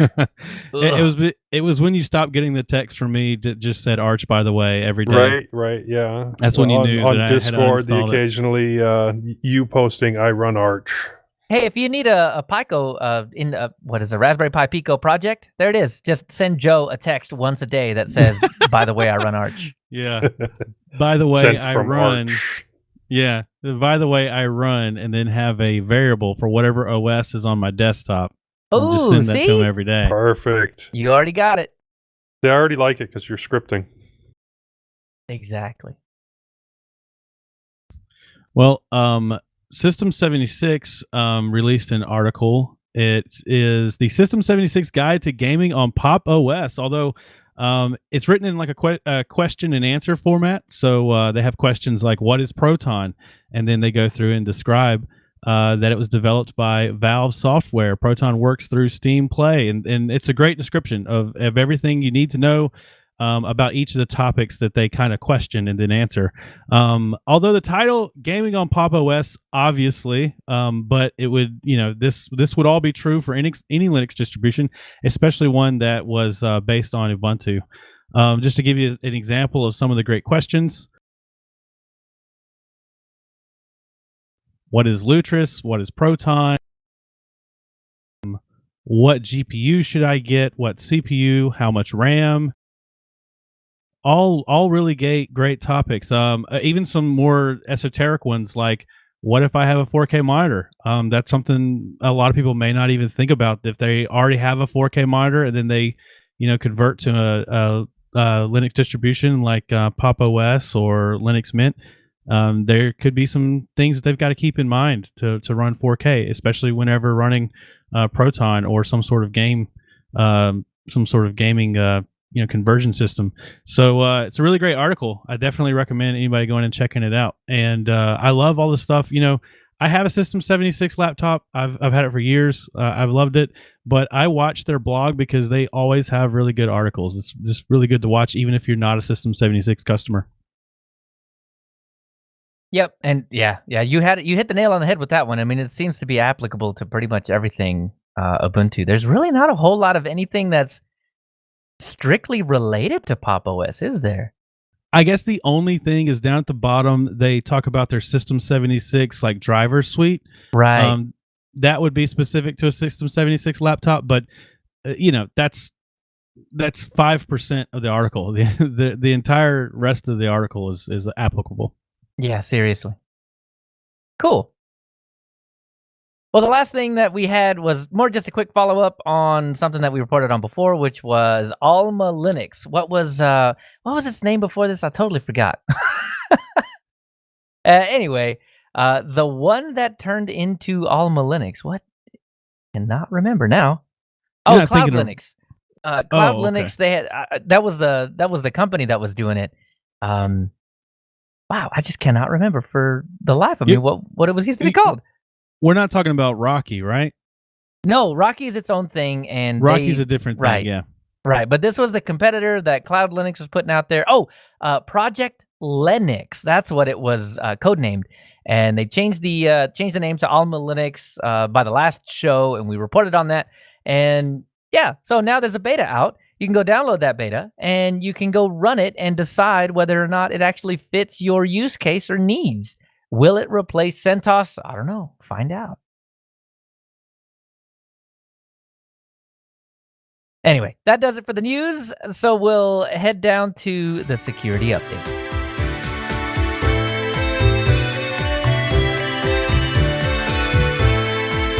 So I made mention of it earlier as we were talking about Debian 10.8. There was a sudo vulnerability, and I'll probably say sudo for the majority of this because, well, that's just how I learned it. So Yeah, so the sudo vulnerability, it was a heap buffer overflow. Basically, what that means is you stuff the software full of data that it doesn't know how to interpret, or in the case of sudo, it escapes, like escape characters, uses escape characters to allow essentially code The execution. maintaining of sudo without a password. Yeah. You as long as you have access to a user on the machine. And here's the kicker though. It doesn't have to be like a user that you have created. It could literally be the nobody user. So yeah, you don't actually have to be able to log into it or anything like that. So yeah, so if you can if you can get a hold of anything to run any kind of command, then yeah, this is not a good exploit at all. I mean, none of them are really good, but this one's actually pretty egregious. The You've probably heard about this thing by now, right? I mean, there was everybody running around on all the chats and all the Twitters and all the everything going, "Oh my God, update sudo! It's time! Oh no, the sky is falling!" And I mean, for some people, especially people that have outward-facing machines, yeah, the sky was kind of falling. But what makes it even more dangerous right now is that, like clockwork, Metasploit now has a module to exploit this vulnerability. So this means that anybody that knows how to install Metasploit, which, I mean, there are about 7 million guides out on the internet about how to do this on any flavor of anything, you have access to this module, which Metasploit is a framework that allows you to take pre-written scripts, load them up in what is essentially a laser, point it at a target, and press go. And you have wildfires in California.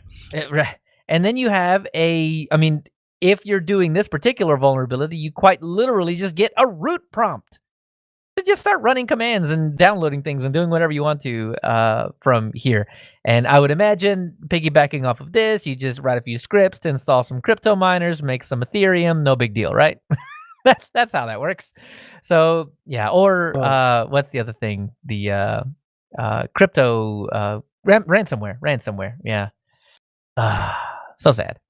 Yeah, I just heard about this pseudo vulnerability the other day, and it was like right after doing an update that I heard about it. So I went and checked right from the command line, and I was no longer vulnerable because of the update I had just done. Yep, that's it. So if you like to put off your updates for months and months or weeks and weeks or days and days or whatever, this is now the time that you should probably not do that. So over the weekend, I guess over the next week, you're going to be hearing this on Tuesday. So over the next week, I say that Wednesday, really. Anyway, over the next week, update your machines. If you don't update them all, just at the very least, update that sudo package so you are not vulnerable to this. But we had another thing come up. Thank you, Londoner, for posting this one. We had a Chrome 0 day, or at least that's what the title said. And as you start reading into it, you realize it's not a Chrome bug. It's a Chromium bug. And while you may have heard of this one, I don't know. I know what you have heard. You've heard me screaming about monoculture. Yeah, this is why. So there was a bug in Chrome that was found. I should have had the guy's name that dug this one up. So I'll find that up and put that in the show notes later. But he discovered this bug in Chrome, and heap buffer overflows are just really in vogue right now. A heap buffer overflow that allows you to extract data and do all kinds of malicious stuff through Chrome. And well, I mean, everybody decides to put everything in Chrome, like, I don't know, save passwords, because why not? In Chrome. So all of that stuff is vulnerable through this particular thing. Now, here's the deal with this, right? I would tell you about it. I would try to describe exactly what's going on. But Chrome doesn't tell us. They do not tell you. So as with the pseudo vulnerability, there was a CVE that was created. That CVE has plenty of information in it, tells you the basic description of it, tells you how it's exploited, gives you an idea, links to some blog posts about the people that discovered it, and eventually it tells you how to fix it. Well, the Chromium one, because Google is fantastic, only give you the first two, or the first bit and the last bit. The first bit being the description, which is a heap buffer overflow, the end, and then the fix, which is update. Nothing in the middle. There is no sandwich here. There's no explanation of how it was discovered, why it was discovered, exactly what needs to be patched, why it needs to be, any of that. None of that. So if you go to MITRE or NIST, you'll see that MITRE doesn't have any real information on it other than the number itself, and NIST doesn't even list it. Even though this is an exploit that affects, I don't know, like 90% of the internet. For everybody that's bashing on Firefox for their CEO gets paid way too much. Yeah, okay, fine. But now you get to deal with the monoculture. Now you get to deal with, you were running Chrome. Yeah, well, that's vulnerable. How about Chromium? Yeah, that's vulnerable too. Brave? Yeah, also vulnerable. Vivaldi? Yep, vulnerable. Opera? Vulnerable. Edge? Vulnerable. All of them. Every single Chromium-based browser is vulnerable to this. So basically all the browsers. All the browsers except, at least as far as popularity goes, Firefox. Yep. And Safari. And Safari, but yeah, unfortunately we don't get to use You know what Safari else on is Linux. vulnerable? Edge. Yeah. Yep. Exactly. Everything is based on Chromium I now. heard Edge. Yeah. So, but here's what's even worse about this. Because in Linux, we get the option, when you add the Edge repo or you add the Brave repo or you add the Vivaldi repo, right? I mean, they get the updates. You can get the updates and they come very, very quickly. But in Linux, you have the option to update them. The auto updater thing that you get on Windows is not there, and on Mac, right? Because what happens in Windows when you close down Chrome and open it again? It applies any updates that it downloaded before you closed it. So on Windows and Mac, if you just never close your browser, you might be in a pickle. But if you close it, a couple times a day, there's a good chance that you'll just auto-update and never even notice that you were affected by this. But in Linux, you actually have to do it. So just like with the pseudo vulnerability, you have to go update it. So go update your browsers. But here's the thing that makes this even worse. It's not just browsers that base on Chromium. Electron apps. You use Discord? That's an Electron app. You use Slack? That's an Electron app. You use app after app after app after app after app. Everything is based on Electron, and that gives us cross-compatibility, and that is great. But you can check a version of Edge. You can check a version of Brave, or you can check a version of Chrome. How do you check a version of the running in the runtime of Chromium in Discord? How do you do that? Yeah, you don't. You just have to hope that Discord does its due diligence and applies this patch, and you are not affected by it when you're using Discord. Yeah, Discord is affected by this. So be careful, folks. Run your updates. This one's pretty egregious, and the worst part about it is we know nothing other than it's a heap buffer overflow. Thanks. So what do you guys think about this? I imagine everybody's affected by it, right? Yeah, definitely. And the sad part is that we don't know the details of the CVE because it's basically just a number. Yep. So Google put out a write-up less than a week before this was discovered, and it was basically, there are nation states out there that are taking advantage of flaws that we don't know exist. So, be careful. And, I have to imagine that this particular issue is one of these. But on the bright side, and this is not a bright side really, but I mean, for the vast majority of us, I guess it is. These are typically targeted type attacks, right? These are attacks that are done against individuals that are unsavory to a current government or something like that, and that's how they will, use that exploit to, find out more information about that target. So it's not usually a widespread kind of thing, but still, once Metasploit gets the module for this, you're going to be in the same boat that you are with sudo. Right. And it's everything, unless you're running Firefox. But that's not to say this is not a bash Chromium day. This is a bash monocultures thing. So please, let's back off this monoculture thing. And which is why most of us left Windows. Yeah. It's like 85% of the market, man. So let's. I don't know, man. How do you fix this? Everybody's based on Chromium. How do you fix this? How do you fix issues like these? I don't know. I don't know if there is a good answer to that. I think. I mean, the only thing that comes to my mind is intentionally not using it. I mean, I just started using Brave since the last episode, so yeah, I'm one to talk. But well, I use Brave as well, so I'm in the same boat, right? Yeah, but I mean, I think if you really feel strongly about it, and there's enough people that feel strongly about it, then the only thing you really can do is switch to Firefox or switch to something else, and try to advocate for that. Yeah, that's it. It's one of the big reasons. I mean, every single time I bring up Firefox on this show, it's because of the monoculture. So, yeah, I hate to say that I told you so. But yeah, GNOME needs to fix web so we can have something else to use. Yeah. Anyway, well, that'll do it for the security update. So let's talk more browsers in the Linux innards.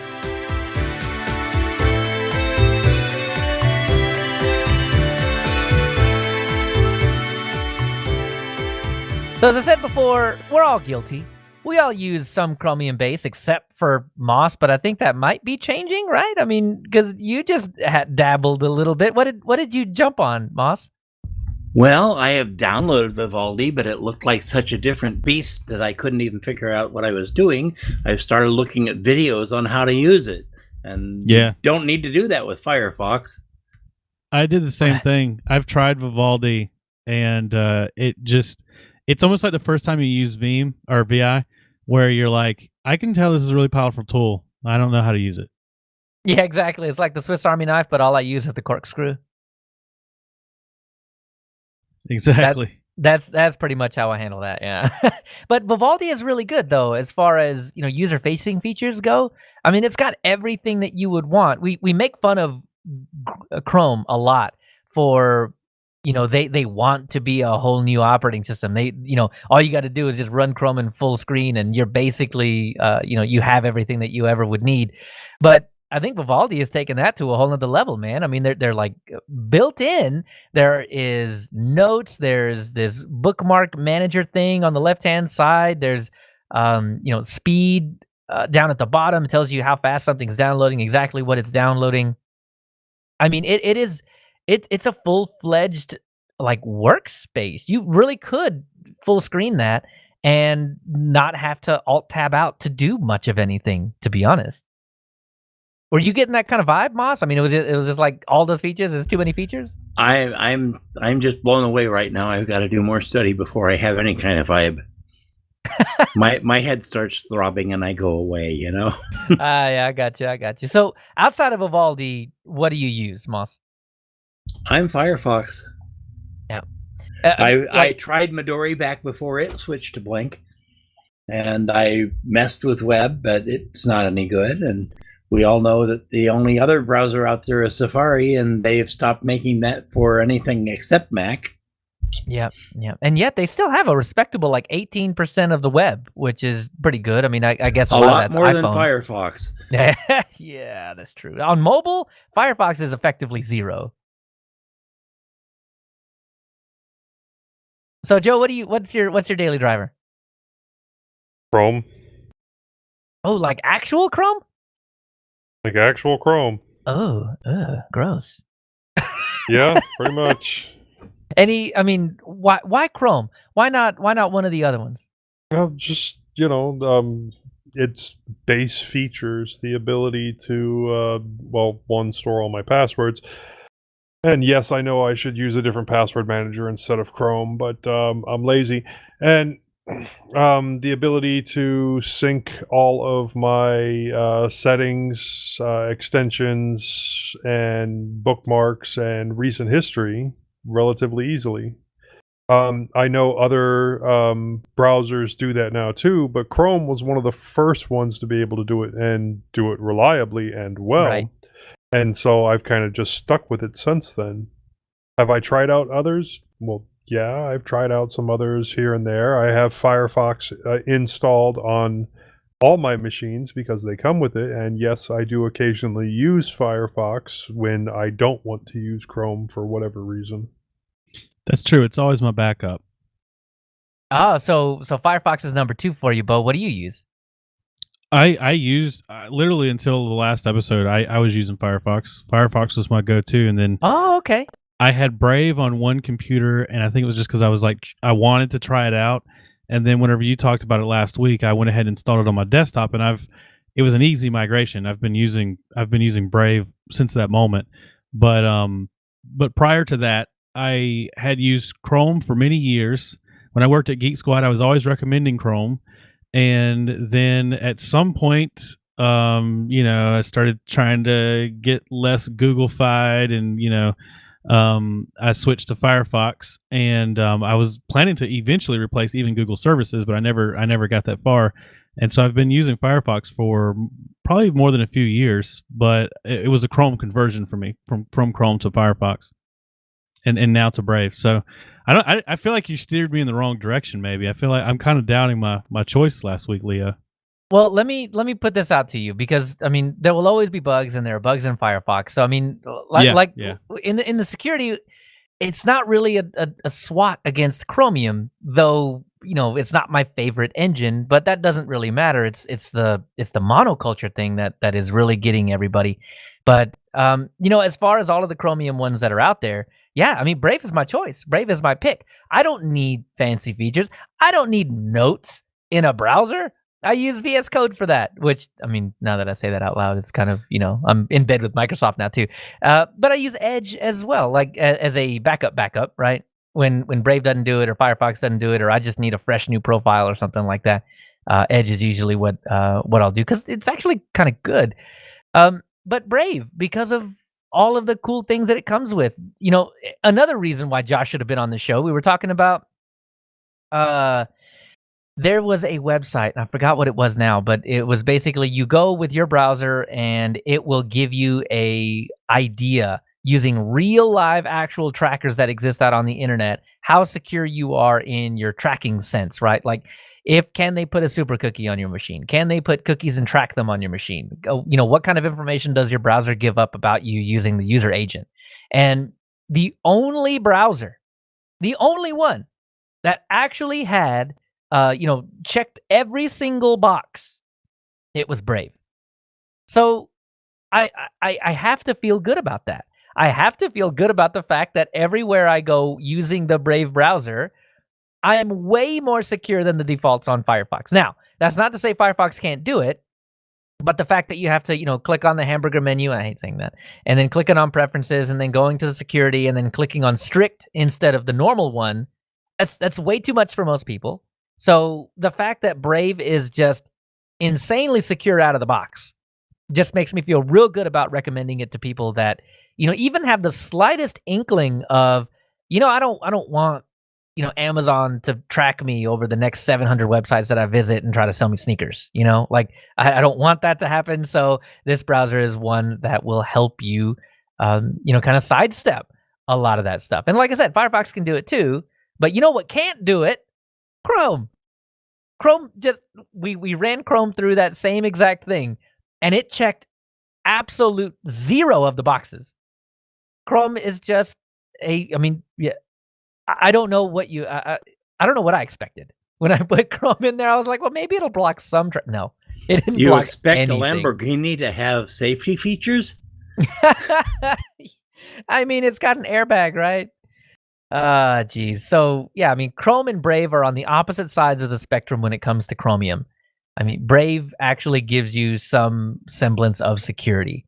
Firefox does too. It didn't fail any of the tests, but I think the user agent thing, it was like, yeah, that's definitely Firefox. So, yeah, I mean, Firefox is still my main driver. But anytime I need anything Chromium based or anything like that, it's absolutely 100% Brave. And Edge when I just need a new profile or whatever. But I would rather Microsoft have my information than Chrome, and that's because Microsoft is not an advertising company. I mean, for the same reason that I don't necessarily mind Apple having my information. Just like these people do not make their money off of selling you, so I feel better about it. So, have y'all wanted to try Edge? Have you wanted to try any of the other Chromium-based browsers? No. Yeah, of course. Yeah, you. Bo and Joe? No. All right. Well, actually, yeah, you're using Chrome. You're already in that ecosystem. Right. That makes sense. I hate being a purist about anything, but this is as close as I get. Yeah, definitely. And Bo, you're on the Brave train now, huh? Yeah. I'm not opposed to Chromium-based browsers. Edge leaves a weird taste in my mouth. I don't think I could try Edge. Yeah. Yeah, and I have, tried other browsers in the past for various reasons. Like, I switched to Opera for a time because they were one of the first ones with the built-in VPN feature right out of the box, where you didn't have to jump through a whole bunch of hoops. You just had to enter in the information and allow it to work. Oh, hey. So on that topic, do you know what Brave has? A built-in VPN. Yeah, exactly. Yeah. Uh-huh. But So just, does just Vivaldi. throwing that out there.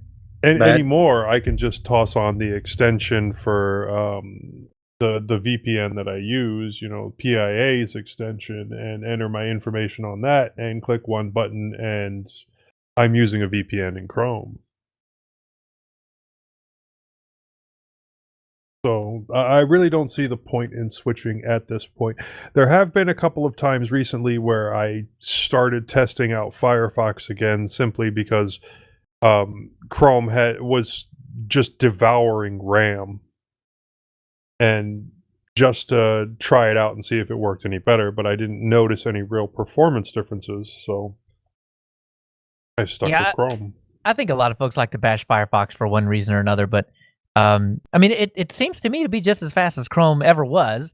And I mean, the fact that if you're going the big boys, if you're going Firefox and Chrome, and you're comparing the two, I would imagine you would end up with the same amount of extensions on both. But it would be interesting to see some speed tests between the two, how long it takes to render pages or whatever in between the two of them. So I don't know, maybe we could settle the argument or something. I'm sure that there are some websites out there with that information on it, where somebody's gone through a proper testing procedure. Well, I was hearing on a number of sites that Firefox 85 added some features that made it bloody slow. Yes. But Leo was mentioning in the meeting yesterday that Chrome just hasn't added those features yet. You're still not comparing apples to apples. And I think it always goes back and forth, and I think it's a little splitting hairs even whenever the way they judge it. So I mean, I don't really know how confident I'd be in seeing any of those results. Yeah, exactly. And I think that's why I wanted to do it, have us do it. Actually run those kinds of things. And so it would be nice. It certainly would be a fun episode to put together.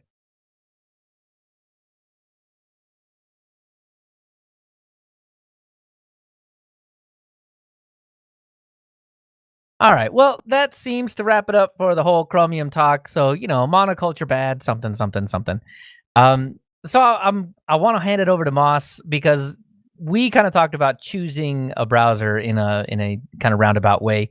Moss, how do you choose a distro, and what are you running on now? And how do you do that whole thing? Well, why don't I go with a script I wrote so we can actually follow the thinking through? As I was just pressed into service on this topic yesterday, some early bits of this article were borrowed from or inspired by the article, What Does the Penguin Say on LinuxInsider.com, link in the show notes. So Windows gives you Windows the Windows way, Mac gives you Mac the Mac way, and Linux gives you everything you ever dreamed of or your worst nightmares in a user salad of options. Just look at the desktop paradigms. Does the desktop try to capture a traditional or revolutionary desktop interface paradigm? Does it favor sleekness or no frills functionality? Do the developers strive for constant evolution or stability and consistency? Are Windows menus and settings panels minimalist or information dense? Should users accept the UI as it is or make it their own? As founder and co-host of DistroHopper's Digest, these and other issues come to the fore. Which installer does it use, or do they write their own? You got Ubiquity, most Ubuntu's, and Mint. You got Calamaris, other Ubuntu forks, Gecko Linux, and others. Anaconda at Fedora. You got the Debian installer. You got Yast. Well, on that subject, Subiquity is coming out pretty soon. Have y'all seen the early screenshots of that? Now that Ubuntu is setting off and writing an all-new installer, this issue is even more timely. But How do you think, will it be better than Ubiquity? No? Anyone who's used Calamaris has a few answers to that one, but can it be better than Calamaris? What about flexibility? Some users of OpenSUSE claim that their installer is better than Calamaris because it has much more and better options, while others like me say those options are not the least bit understood by most users. To that point, in the Yoast whatever installer, they have an option for you to turn off the Spectre and Meltdown mitigations right out of the box. I thought that was fancy, but I also realized that unless you know what Spectre and Meltdown are, that checkbox is going to mean absolutely nothing to you. But on the Subiquity thing, I think they're going for a simplification, right? I mean, not that Ubiquity is hard. I think you could quite literally just next, and I did not even know they system. had named it yet, but okay. Yeah, all they've so they've named it Subiquity. Yep. Subiquity. The one thing Calamaris does that no other installer does is let you just make one click, say replace a partition with this, instead of having to go to say something else and then going to another screen to doing it. You can just click it right there on that one screen, and it's easy as pie. Well, I think a lot of that affects the folks that are distro hoppers. I mean, obviously that is you, but no. I would like to know, get a general feel for how many people have one Linux on their machine and how many people have more than one, because the option you're talking about affects only the people that have more than one. Everybody else, I think, can get away, because I've been getting away with choosing the install it on a disk. So I choose that option, bring the disk down, double check that the UEFI or the boot whatever is going to get on the right disk, and then just click next. And I never worry about partitioning. I never worry about whether I need to swap this or swap that or anything like that. Well, yeah, but all the Windows dual booters also are affected by that. True. And yeah, this is why I buy a secondary disk. I do not play that game. I've been burned both directions. Windows has burned me and Linux has burned me in multiple instances. So I just said, nah, I'll spend the extra $20 to buy a small disk that I could just run Linux off of completely. Well, we also have some distros coming out now that just provide a pure image file, and you have to install a grub or another bootloader yourself. And yeah, the whole ISO thing they're saying is old hat and part of the past, and let's leave it there.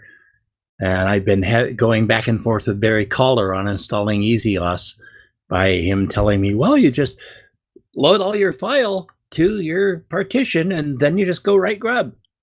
And just go write grub. Go write grub. Yeah, really. He has given me complete instructions on what to do and how to do it, but still, that's a whole different attitude to your typical installer in ISO. Well, I think it goes into the whole situation of, why even replace Ubiquity? Why did we need Calamaris in the first place? Well, because there were things that Ubiquity did not great that Calamaris does better. Why does Ubuntu spend all that effort making Subiquity when they already have Ubiquity? Because the whole point of this thing is to make it easy. And when you have the word easy in the name of your OS, it kind of seems weird that you don't make it easy to install. When you say, here, install this thing, you just copy the actual image file onto a partition. You've already lost all the people that might consider that, consider using your distribution because it says easy. DDing but or you can also stuff. just run it off a stick, and you already have the image file. Just plug the stick in and it boots. Now that is cool. That is easy. But I mean, if you want to actually install it, wow. They're just trying to do the same thing with installation that you're doing on the stick, except you have to still get a bootloader somewhere. Oh, and Londoner said Subiquity is not the installer that's going to be used for the desktop. So, Londoner, when you get a chance, do you know if it is what it's called? Because I thought it was Subiquity, but that makes sense. But there's so much more to choosing a package too. What package manager do you use, or do they write their own? Everyone's got apt and portage, entropy, URPM, DNF, Pacman, PAMAC, Yum, Yas, Zipper, EO package, and all the pup files on Puppy. And it's just a whole alphabet soup of just packages. And then you start looking at, well, what's related to what? What can you share packages with? Like the Debian family, the Ubuntu subfamily, which makes up probably 90 to 95% of all desktop Linux users. That's Ubuntu, Ubuntu wannabes, mixes and respins, Linux Mint, and indies like Peppermint, Farron OS, and Zorin. And other independents. The Slackware family, OpenSUSE and its variants are part of Slackware. Red Hat family, which includes Fedora, Scientific, CentOS, Rocky, Clear, and Oracle, and the Mandrake variants, PC, Linux OS, Mageia, OpenMandriva, Rosa. Then you have the Arch family with things like Endeavor and Manjaro. The Gentoo family, Sabayon is now dead, but there is now Mochaccino coming out. Chrome OS, Calculate, Redcore. And then you've got just LFS and homebrews like Solus and Clear Linux. So that you got all that to think of in choosing a distro. Then you get around to the desktop environments themselves. And we had a rather extensive show on this topic. How was it? A year and a half ago now? How long ago was that? It hasn't been too recent. Yeah, you're asking the wrong guy. Time is but a myth to me at this point. So you've got numerous variants, which include Cinnamon and Budgie, as well as forks of earlier versions such as Mate. You got Plasma, or forks such as Trinity. You got Enlightenment, or forks such as Moksha. You got XFCE, nobody wants to fork that. LXDE, which has moved into LXQT because the dev did not like GTK3. And then the independents such as Deepin, Pantheon, and Lumina. So in terms of complete packages of distros, according to statistics seen by Martin Wimpress, mentioned by Martin Wimpress in the past year or so, but not referenced anywhere in public, so you don't know the real numbers, around 85% of all desktop users, Linux desktop users, run Ubuntu with GNOME. Perhaps 5% run Ubuntu Mate, around 4 to 5% run Linux Mint, and that only leaves 5 to 6% for everything else. What are the other everything else's that I would recommend for new users? Everyone has an opinion. I'm running 9 different distros across 4 machines with 8 on one machine alone right now. The easiest thing in the world to do is just recommend the main version of Ubuntu or Linux Mint, and you'd be okay doing that. But there are others I also recommend based on the machine and the user. Right now, my list would include Ubuntu DDE Remix, Bodhi Linux, PC Linux OS, OpenMandriva, KDE Neon, Zorin OS, Farron OS, and Peppermint OS. The first 2 are the most unusual and forward-looking. The last 3 are the easiest to make them look or work the most like Windows 7 or 10 if that's what you're going for. You are, of course, encouraged to try anything official or unofficial Ubuntu, including Linux Mint and Pop! OS. On that list, only OpenMandriva and PC Linux OS are not Ubuntu-based, and what is missing from that list includes Fedora or OpenSUSE or Arch-based distros. I don't think you should point a new user at those distros ever. My opinion. And now you all get to tell me how I'm wrong. No, I agree with you.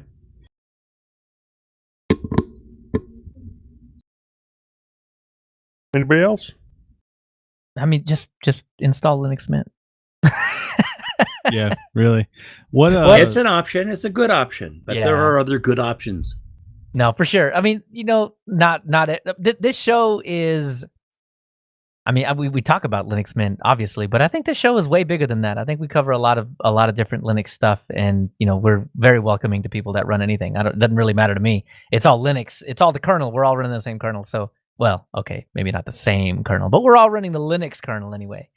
So it's interesting to hear about this kind of stuff. But I don't know. I always find myself coming back to Mint no matter how far I stray. PC Linux OS was a weird one.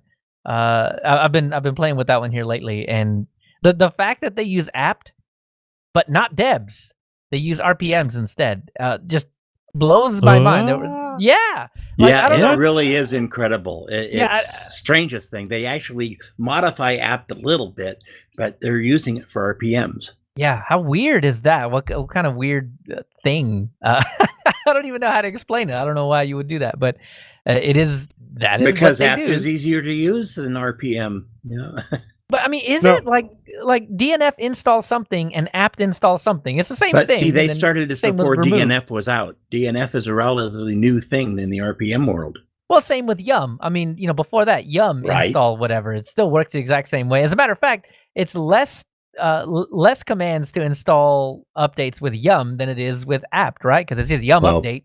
versus PC apt. Linux OS forked off of Mandrake, not Mandriva, Mandrake. Sure. They rebased later on Open Mandriva, but they wrote apt for RPM back then. Yeah. Oh, Scientific is dead, isn't it? I see Scientific in the list. I didn't I clear think it, it but is. It got folded back into CentOS, didn't it? And then Maybe. now CentOS is dead. yeah. So- What a, Well, what I a- included both the dead ones and the live ones because people True. will heard about those. I didn't write So- down everything.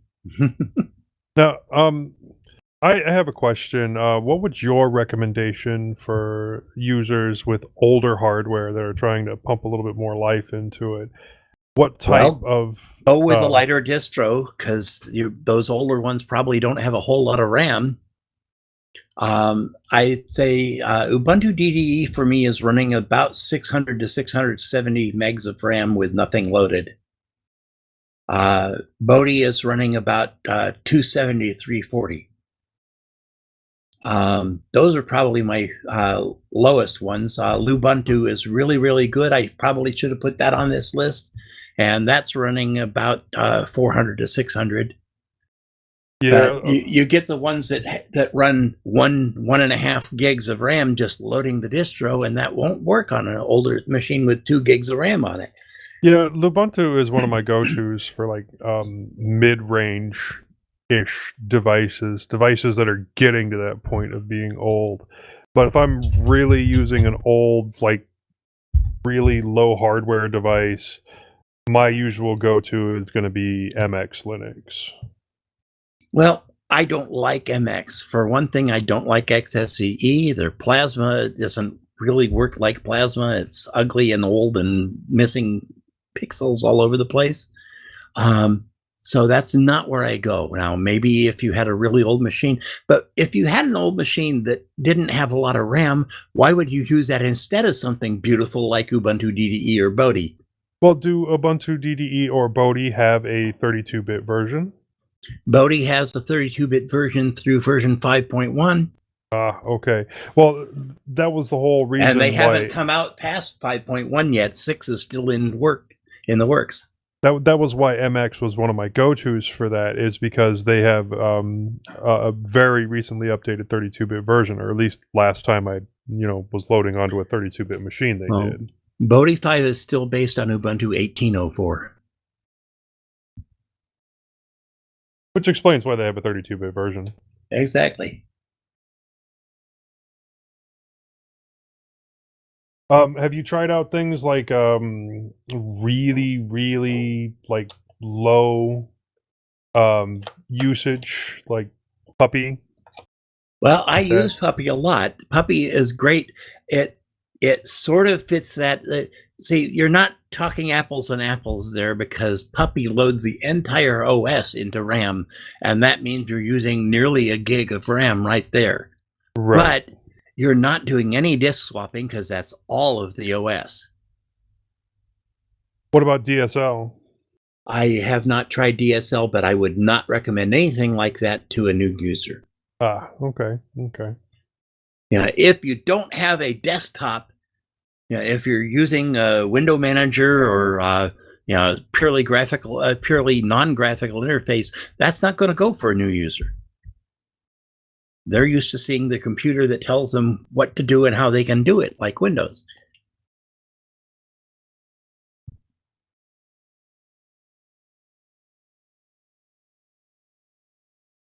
What about your heavier weight operating systems? If you've got the memory for it, do it. But I have not seen any reason to use anything heavier. Like PinGuy. Well, I haven't tried PinGuy. I think I tried to load it and didn't load on my machine. PinGuy is definitely not the easiest thing in the world to run. The smaller the distro, the fewer machines they have to test it on, and so you don't know for sure it's going to run on your machine. So you're definitely safer going with Ubuntu or an Ubuntu Spin or Remix or Mint. But if you want to try something else, there's a lot of something else's out there that will work and will be gorgeous on your machine. Well, we mentioned KDE Neon very, very briefly here. It's about the only, Open Mandriva and Neon are the only plasmas that I have on this list. I guess PC Linux OS has a plasma, but I run the Mate version. Neon uses about 500 megabytes of RAM. But there is a lot of swapping because it's a big desktop system, and the fact that it's only loading so much, they're playing tricks to get it to only load so much. If you haven't tried Ubuntu DDE, please try it. It's gorgeous. It works great. It's all Ubuntu utilities, just using. I think Leo showed me today that they're actually still using some of the Deepin apps, but what the devs say is they're using Ubuntu apps. And it really, you actually have two choices of desktops just with one click of the mouse. You either can get the menu-based thing, or you can get the all the icons spread out on the screen. And however you use it, it's gorgeous. I was going to use it for the show today, and we found out just before the show that my mic mute was not working. So I didn't want to leave my mic open the whole show, so I switched back to Linux Mint. But I will talk to the dev about that and get that fixed, and maybe next show I'll be on DDE. Yeah, well, even Cinnamon didn't have the basically the shortcut in the keyboards thing to where you could do the mute mic thing. We had to write a script for it. But now in 20.1 we have that, so you can just assign it a keyboard shortcut. But yeah, I'm spoiled because I've been a Mate user all these years. Right, and you've always had it. That's always been something that's been there. So yeah, I'm glad Cinnamon caught up on that one. It does make my life a whole lot easier, because when I'm on my laptop, there's a physical hardware button for that, but anywhere else there's not. So I either have to play with the sound applet, or this keyboard binding now, which is way simpler to deal with. Yeah. Now, I know you didn't want to specifically talk about Fedora, so I'm going to mention it just a little bit. I don't think Fedora is bad for new users. I think it's actually relatively easy to use if you're starting out.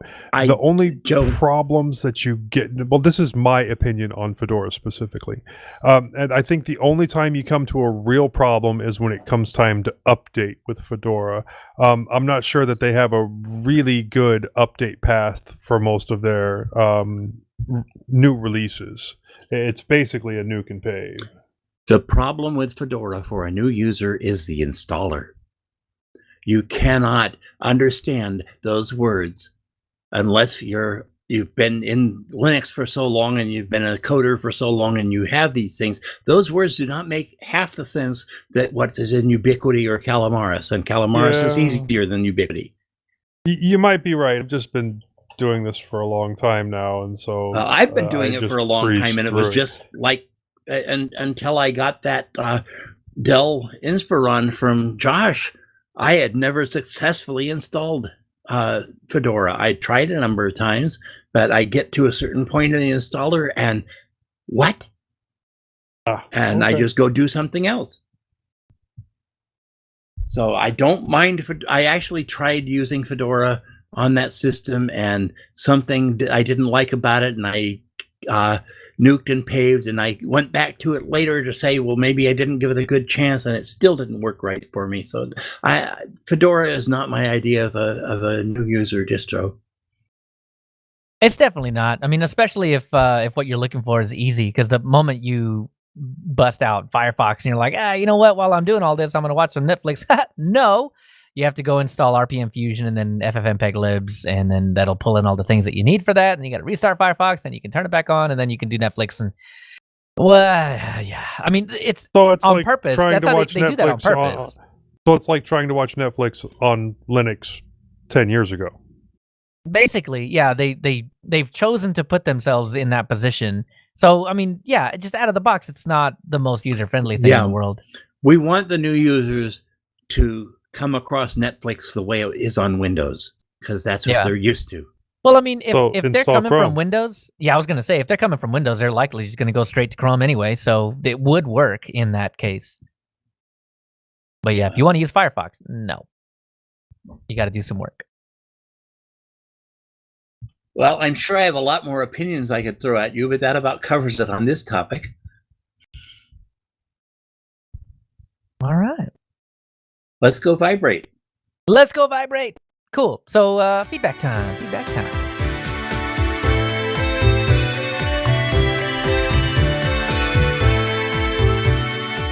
So we had a couple emails. The first one is from Eric Leitz. Y'all want to take that? Sure. Hi guys. I am way behind on my podcast, but I finally listened to episode 352.5, and I am very intrigued with Brad Alexander's reply to my remote backup encryption issue. Can you forward me his email? I was going to tackle this project over the weekend, so this is timely. The assistance from Brad is a perfect example of how great the Linux community is. Thanks and keep up the good work. I don't mind the length of the podcast. Keep up the great content. Eric. See, because they have a thing called a pause button, right, Eric? Yeah. You just pause it and listen to us more later. I know, Leo, you forwarded the email, right? Yes, sir. He does have it. Okay. So that's handled. And then the next one is from Henrik Hemren by email. Hi, I've started to use Joplin for notes. I use it on Linux Mint, Mac OS, and iOS. And I use Nextcloud to sync between devices with E2E and stored encrypted on Nextcloud. For Linux installation, there is an app manager to download, but they recommend to instead install with a script. On Linux, the recommended way is to use the following installation script, as it will handle the desktop icon too. And then it's a wget for a .sh. Can you explain the difference, what happens differently on my machine, and why they recommend the script? See the start page for the installation, and that's joplinapp.org. Now, go ahead. Go ahead. Oh, so it looks like the difference is that the app image is kind of like how you install software on Windows back in the day, where you installed it, and then if you ever needed to update, you had to go download the new one and install it. That is what you're doing with the app image. I don't know that there is an auto updater inside of the app image. You have to get a new app image. But the thing with app image is it's very much containerization. So it will work on any machine, but it'll never get updates. Right. So you'll get it and it'll work. It'll have all the libraries that it's supposed to have. It'll have all the versions it's supposed to have. You make it so it's executable, you double click it, and it's going to work on your system because it's an app image. The script that you have there, I'm making assumptions on the script, and it should auto update. Wait, hold on. I know what you're about to assume, and it's not right. The script, it just goes and downloads the latest version of the app image and replaces the old app image and makes the new app image executable and then links it to the icon. Yeah. So this is actually an interesting script. That's all it does. It adds the auto update feature to the app image itself, but it stays app image the whole time. There's no repo or any crazy anything like that added, it seems like. Yeah, because I was assuming that if they gave you an SH script, that it was going to do a pull and then do a compile and then run everything for you and get everything all set up, which then should do updates. But if you want to update again later, you have to run this script again? This is something I don't know. I haven't dove that far into the script, but I found where the meat is, and it's the downloading and installing of Joplin. And what it does is it makes a temporary directory, downloads Joplin into that directory. Then it will say installing Joplin, which all it does there is it deletes the current app image and then replaces that app image with the new app image. And let's see. You would have to rerun this. Yeah, and then adds the executable bit. So I would assume that you would have to run it, but it may add a little service or something. I haven't looked through the whole thing, but even if not, just run that script, or put it in cron For to once run a this month. script. Yeah, once a day, once a week, however often you want it to happen, and that would be it. There's also what you could do. Actually, this is the best way to do it. If you use Linux Mint, there is a startup applications. Just link this shell script into that startup applications, and every time you reboot your computer, it'll get the newest version of this Joplin. So, Henrik, the answer is for this particular one, there is no difference. Yeah, except the script just kind of The automates some icon. of the stuff for Yeah. you. Yeah. Oh yeah, it does do the icon for you, so that is true. So just interesting. That's really cool. This is the first time I've encountered this where yeah, it's not a repo or anything that they're having you do. It just really has you download the new app image and then just kind of handles it from there. That's pretty cool. That's really cool, actually. I had made a post, or I had tweeted out this thing where I just took a screenshot of, and y'all tell me what y'all think about this. Where I took a screenshot of the Mac installation thing. If y'all ever installed software on a Mac, you download a DMG, you double click it, it basically mounts this image and it says, hey, to install this, drag this icon into this folder. And that's it. Like, that's the whole installation process. There's none of this Windows next business, none of that. There's just drag, drop. Now, Mac does have that type of installer, but it's not as common as the little drag drop application thing. And that's what App Image is. App Image is quite literally just all the junk put into a container, you put it in a place and you run it. And that's what DMG files are in Mac. So there are things that exist that will help you and make it more like that. But do y'all think it would be advantageous for like all of the distributions to adopt this is how we handle app image, and it's basically that, where like you double click the app image, it's like, hey, do you want to install it? We'll drag and drop it into here, and then you're done. And then it's in your menu. I'm for it. Yes. I think app image would just skyrocket in usage if it were that easy. And that feature has been written. You just have to get the distros to adopt it. Right. And that's the hardest part, right? Like there's App Image D and then there's App Image Manager or something like that, but neither of them are included in distros. And if they were, we would be so much closer to this app image, like takes care of itself. It behaves like Mac. And for however much everybody hates Apple and Mac and whatever, they hit this right. It is the easiest way to install software I've ever seen outside of portable apps and Windows, and that's a whole nother story. But it just, yeah, I don't know why we can't embrace App Image like that. And for there are enough proponents of App Image that I bet we could make enough noise to make that happen. Anyway, that was fun. I haven't looked into a script in a while. That was thanks for that, Henrik. I appreciate that. Well, it's time for the John Wallace. There, the saga. All right. So he writes in, thank you for your helpful feedback on 353.5. Much appreciated. I would appreciate your advice, please, regarding the following services that Linus has marked unsafe. All right. Well, the first one on the list, postfix.service. Yep, disable it. You don't need it. You're not running an email server. Yeah, I would imagine it's not running by default. And if it is, what did you install to make Postfix run on default? I don't even have the service installed on my machine. So I don't know how you got it. If it's actually there, it may just be a, check on this kind of thing. But yeah, so Postfix, it's an email server. It's quite literally what it does. It listens for email connections, things like that. If you're not running an email server or listening for messages directly, like as in you're not using Gmail, you have your own like email listener, then yeah, don't turn it off. But I mean, in 99.99999% of the other issues, yeah, just turn Postfix off. That one is perfectly safe to just go. Oh, Tax Action in YouTube says Kubuntu includes the app image automatically. So okay, so while I go over the rest of this email tax, really, like you can double click it and it's just super easy, and then it's just like all over the entire distribution at that point, or all over the desktop environment at that point. You can just go like search it up after double clicking it once. It just works at that point. What distro was that? Kubuntu seems like, but I'll give him a minute because there's a lag on the what we say and then when it gets to YouTube. So I'll give him a minute to answer back on that. So I'll run down through these services. rc.local. This is a service that if you have older runtime scripts, like the old sysv init scripts that you used to run back in the day.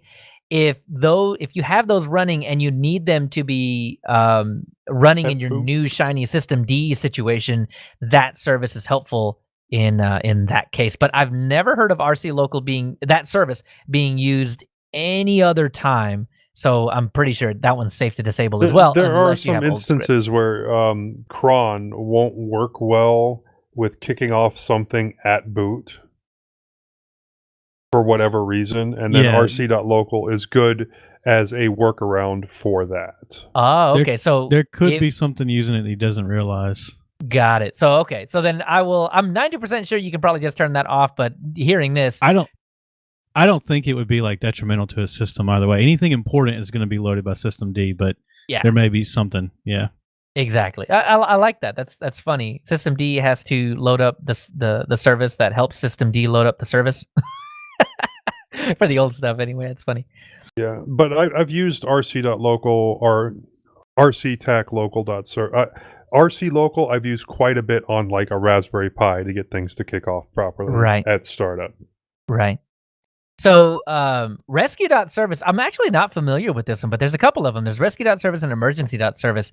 And this is a way that you can, when you're logging into a unstable system, it can help you drop down to a root only kind of context. So kind of like single user mode when you're running in emergency mode or whatever. I mean, I don't think I would disable this one just in case you need that fail safe.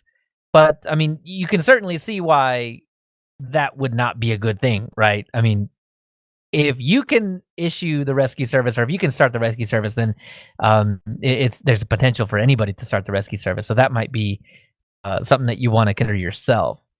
Honestly, you can run a.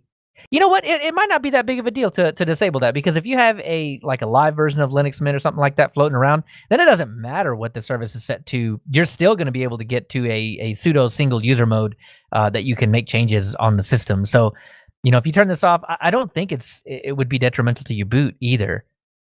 This might be one of those where you just test it and find out. Yeah, I don't know anything about that. Yeah. I've never come across this service. I've never enabled it myself, so I can't say I've messed with it. So interesting though.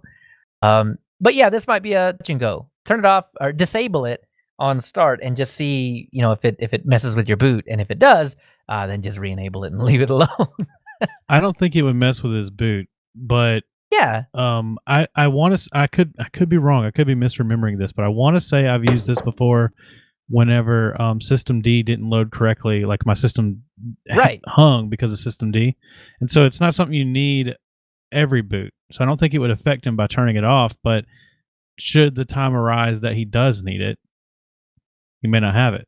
Exactly. And so what I'm kind of getting at with that though is that if you're afraid that someone's going to run off with your laptop for a few minutes or a few hours or something like that, or it's just in a position to be stolen, then if they can get it to start booting, they might be able to use this rescue.service. But I mean, this is not necessarily a bug or anything like that. It's designed to be this way. It's designed to fail down like that so that you can fix whatever you broke during the last reboot or something like that. So you've got to be, I guess you need to be careful with that.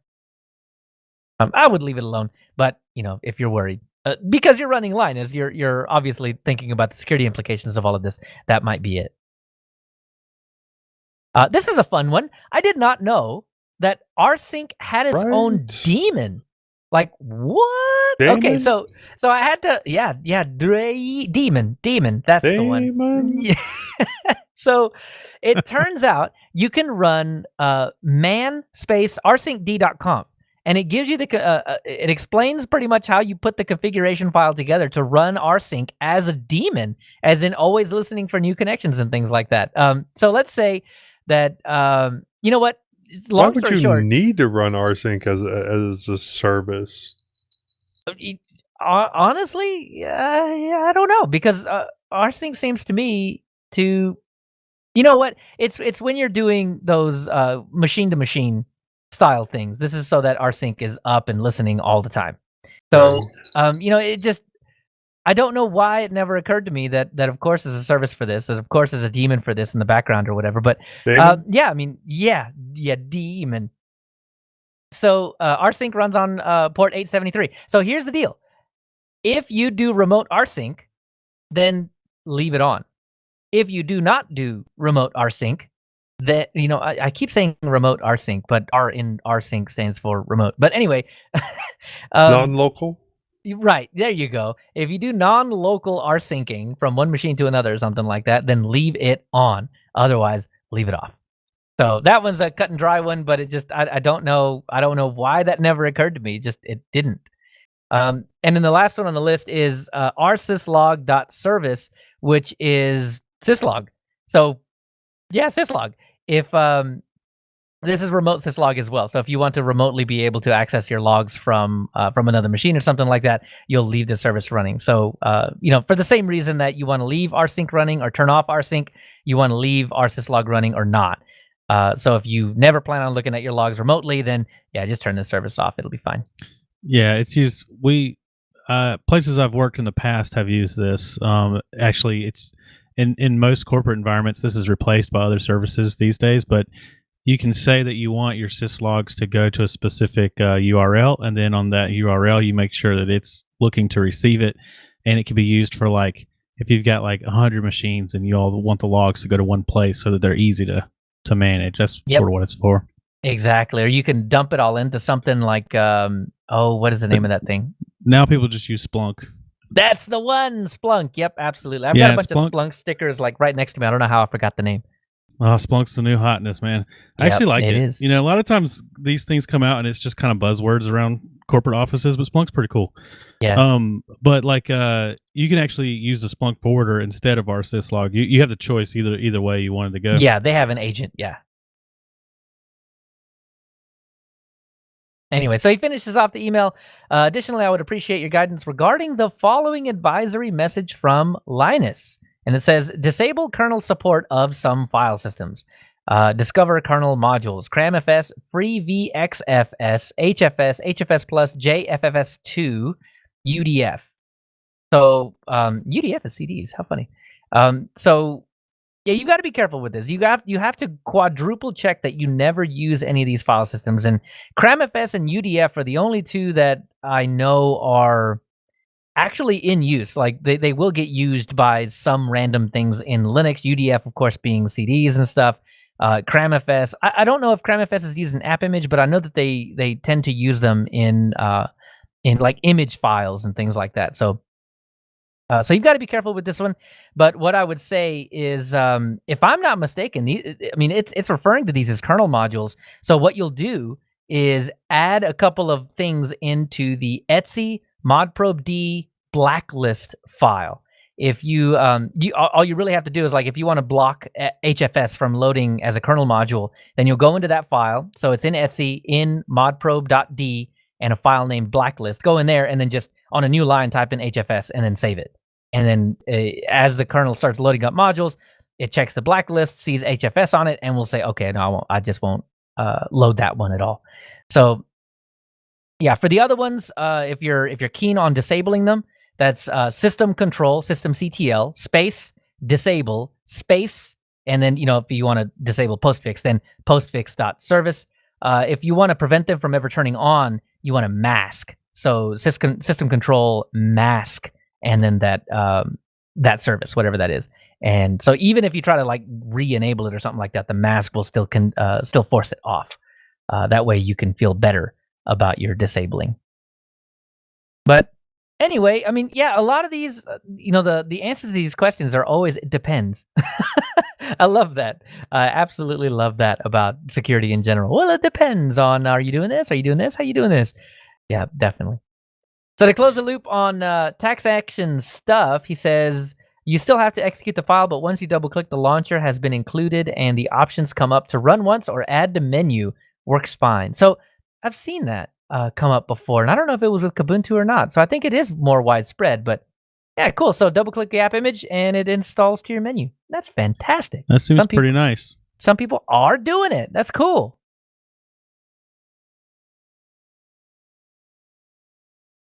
All right. Well, that'll do it for our feedback. So let's head down to check this out.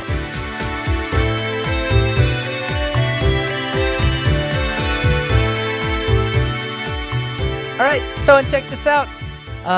Hoozy in Telegram had mentioned, so we had this conversation a long time ago. We were talking about when Flash goes away, what's going to happen? And I had said, well, there's probably going to be like some kind of DOS box, something or another that will allow you to do this.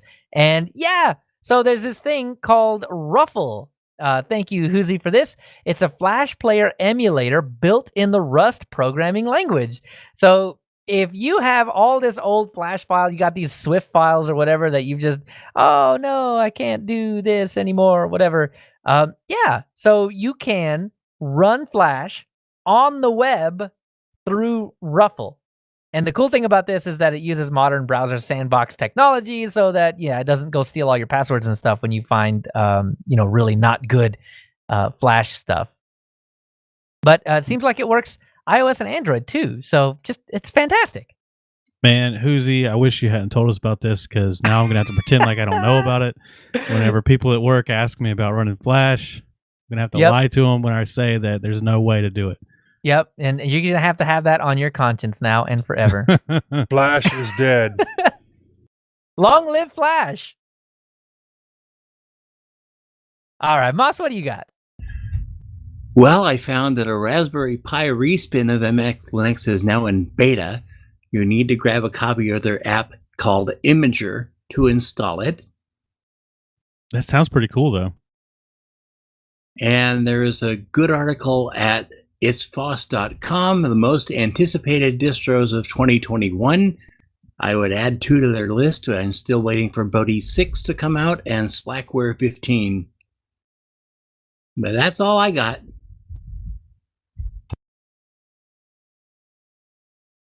And I was trying to catch up with the YouTube chat, and I totally forgot Nitrix.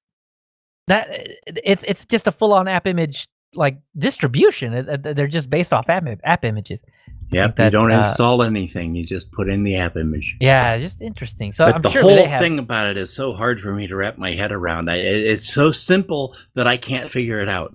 Yeah. You've got like repository fatigue. You just can't get rid of it. Anyway, well, that'll do it for the show. Our next show will be at 2 p.m. Central U.S. time on February 21st, 2021.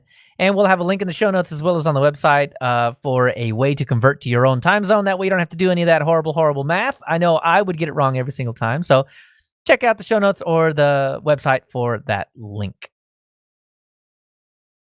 So, Joe, outside of the show, where can we get more of you? Well, you can catch me on a couple other shows. The Linux Link Tech Show, which is www.tllts.org. Catch me on Linux Lugcast. We just recorded this last Friday.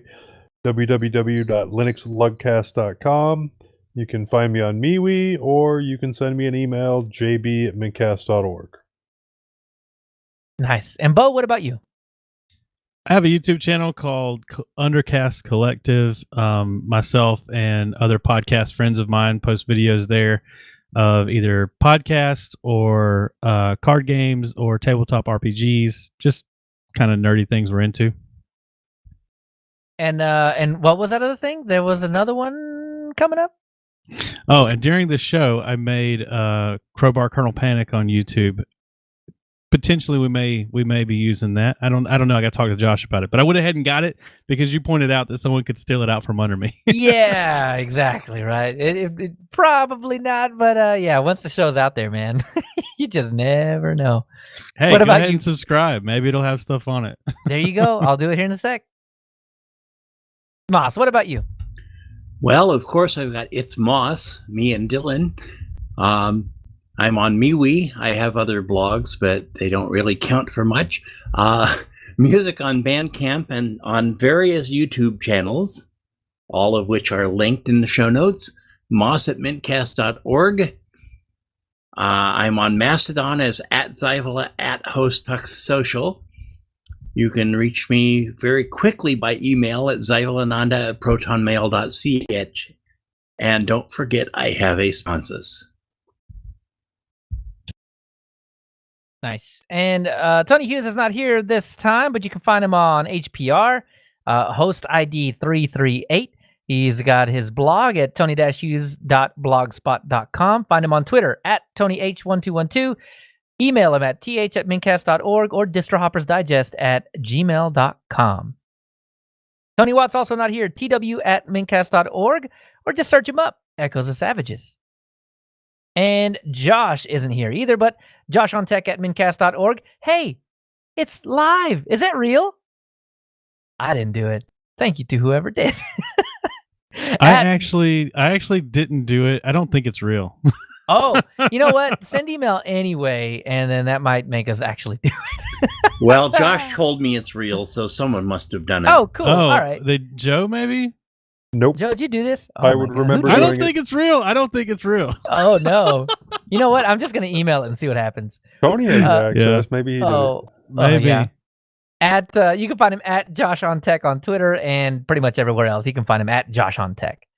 And then for me, leotravis.org and at leotravis on Twitter, leo@mintcast.org. If you need to email me, linuxuserspace.show is the other show that I'm on. And you can get your 5-minute news digest at Full Circle Weekly News.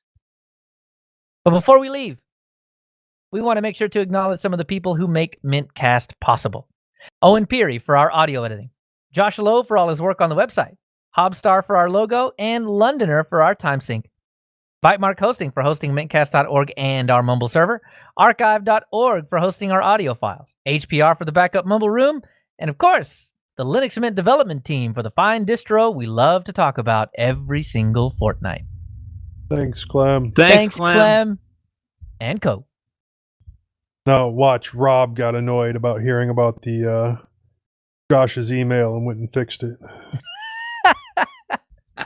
That would be funny. That would be funny.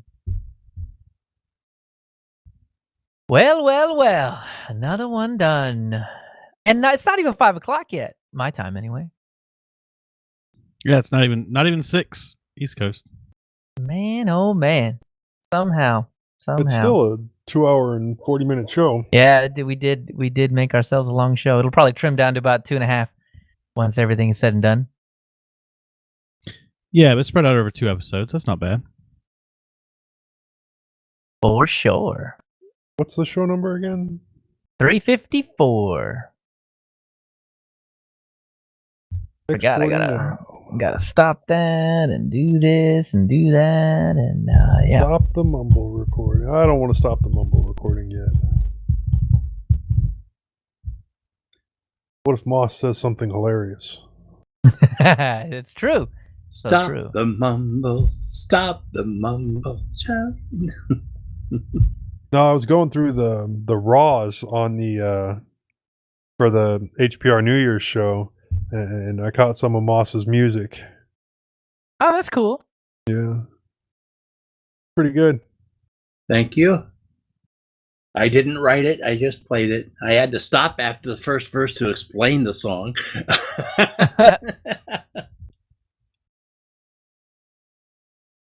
Yeah, I was digging through the audios to find when my daughter was talking on there so I could pull that out again, and I did, and I altered the recording a little bit, so Was your daughter on admits that HPR? she's short. Oh, she borrowed my mic for a minute. Both of them did. I don't think I heard JoJo on there, but I did hear Kai and I did hear Tala, so... That's cool.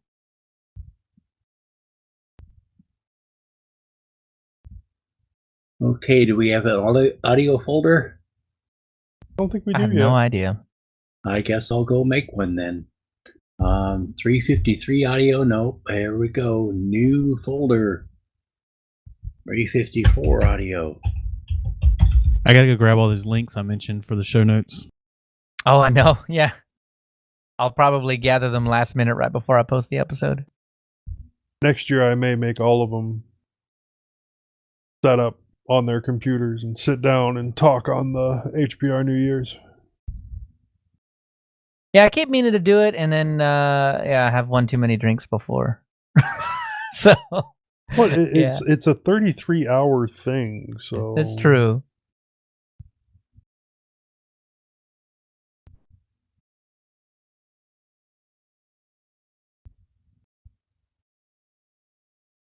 So I need to go buy me some Velcro. This little Lenovo Tiny is fantastic, but when the fans spin up, like they really spin up. And I mean, it's a super tiny box, right? But I think I'm gonna Velcro it under my desk to try and block out a little bit of that fan noise. It's not much louder than my laptop, but yeah, sometimes. And it doesn't really get caught in the audio either, to be honest. I'm still at -78 when I'm just being quiet. So yeah, I don't think it makes a difference. But I just like it to be under the desk and quiet anyway. I keep a big spool of Velcro on hand just for quick fixes on projects or for mounting hardware to desks. Yeah, does it have a sickie on the opposite side? Yep. Yeah, that's what I need. I need to get me 2 long strips and Amazon's just great. yeah, that's what I figure I'm gonna do. But probably gonna do Hobby curbside Lobby. sometime soon. Yeah, exactly. Yeah, I'm probably gonna hit up some stores for something sometime anyway. So I'll probably just get it locally. Well, Leo, I But think it- show notes are about as edited as they need to be, except for what you want to do to them. Yeah. No, I don't really change them out too terribly much. It's when I put them in WordPress, it decides it likes to just format things sometimes just however it feels like. I have to go up and do that in WordPress, but not on Well, the, we do have the strikeout stuff that you wanted to cope with. Yeah, I'll just skip it. It's no big deal. I mean, honestly, I could just paste the whole thing in there and delete it. That would probably be the quicker way to do it. But other than that, I think we're golden. Hey, yeah. So those of y'all that are listening live, thank you for hanging out. I appreciate that. You realize that until this gaming podcast gets started, Josh is the only one of us that only has one podcast. Yeah, I guess so, huh?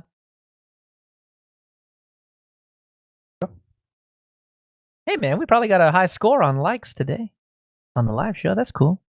Yeah,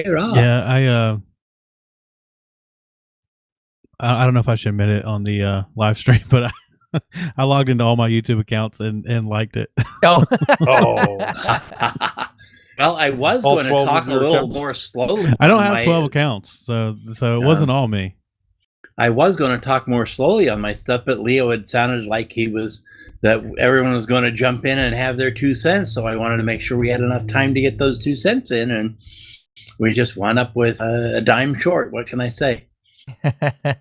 Yeah, but I don't know. I don't have a whole lot of input because the only time I really distro hop is because I'm on Linux user space and like we distro hop because that's the topic. So yeah, but outside of that, man, I probably would never leave Linux Mint except for to taste plasma sometimes. Well, I never thought I would either, but Ubuntu DDE really has me thinking hard. Yeah, and you know, UDDE is really just plasma with a vision instead of just letting you make it look however you want. It's somebody's vision of what plasma should look like. I do like occasionally testing out other distros, but I'm just going to end up going back to Mint. Yeah, I mean, Well, mine's there and Joe's there. Mine is much bigger than usual. 246 megabytes. Well, oh, I didn't even look at the size of mine. You kind of expect that when you're the one doing a large volume talking, and yeah, really did. Yeah, mine's 224. But then again, I have made a change in the FLAC. I just let it do the default, which I think is like 5 for the quality or something, and 16-bit instead of 8 and 24. So that probably has a little bit to do with the size too. Okay, guys. Well, I'm out of here. I'll see you Saturday. All right, Stop I'm the gonna go. mumble recording then. Yep, and I'm gonna go kill the live show. So thanks again, guys. Thanks for everybody that decided to show up today. Thanks, y'all have a good one. Bye.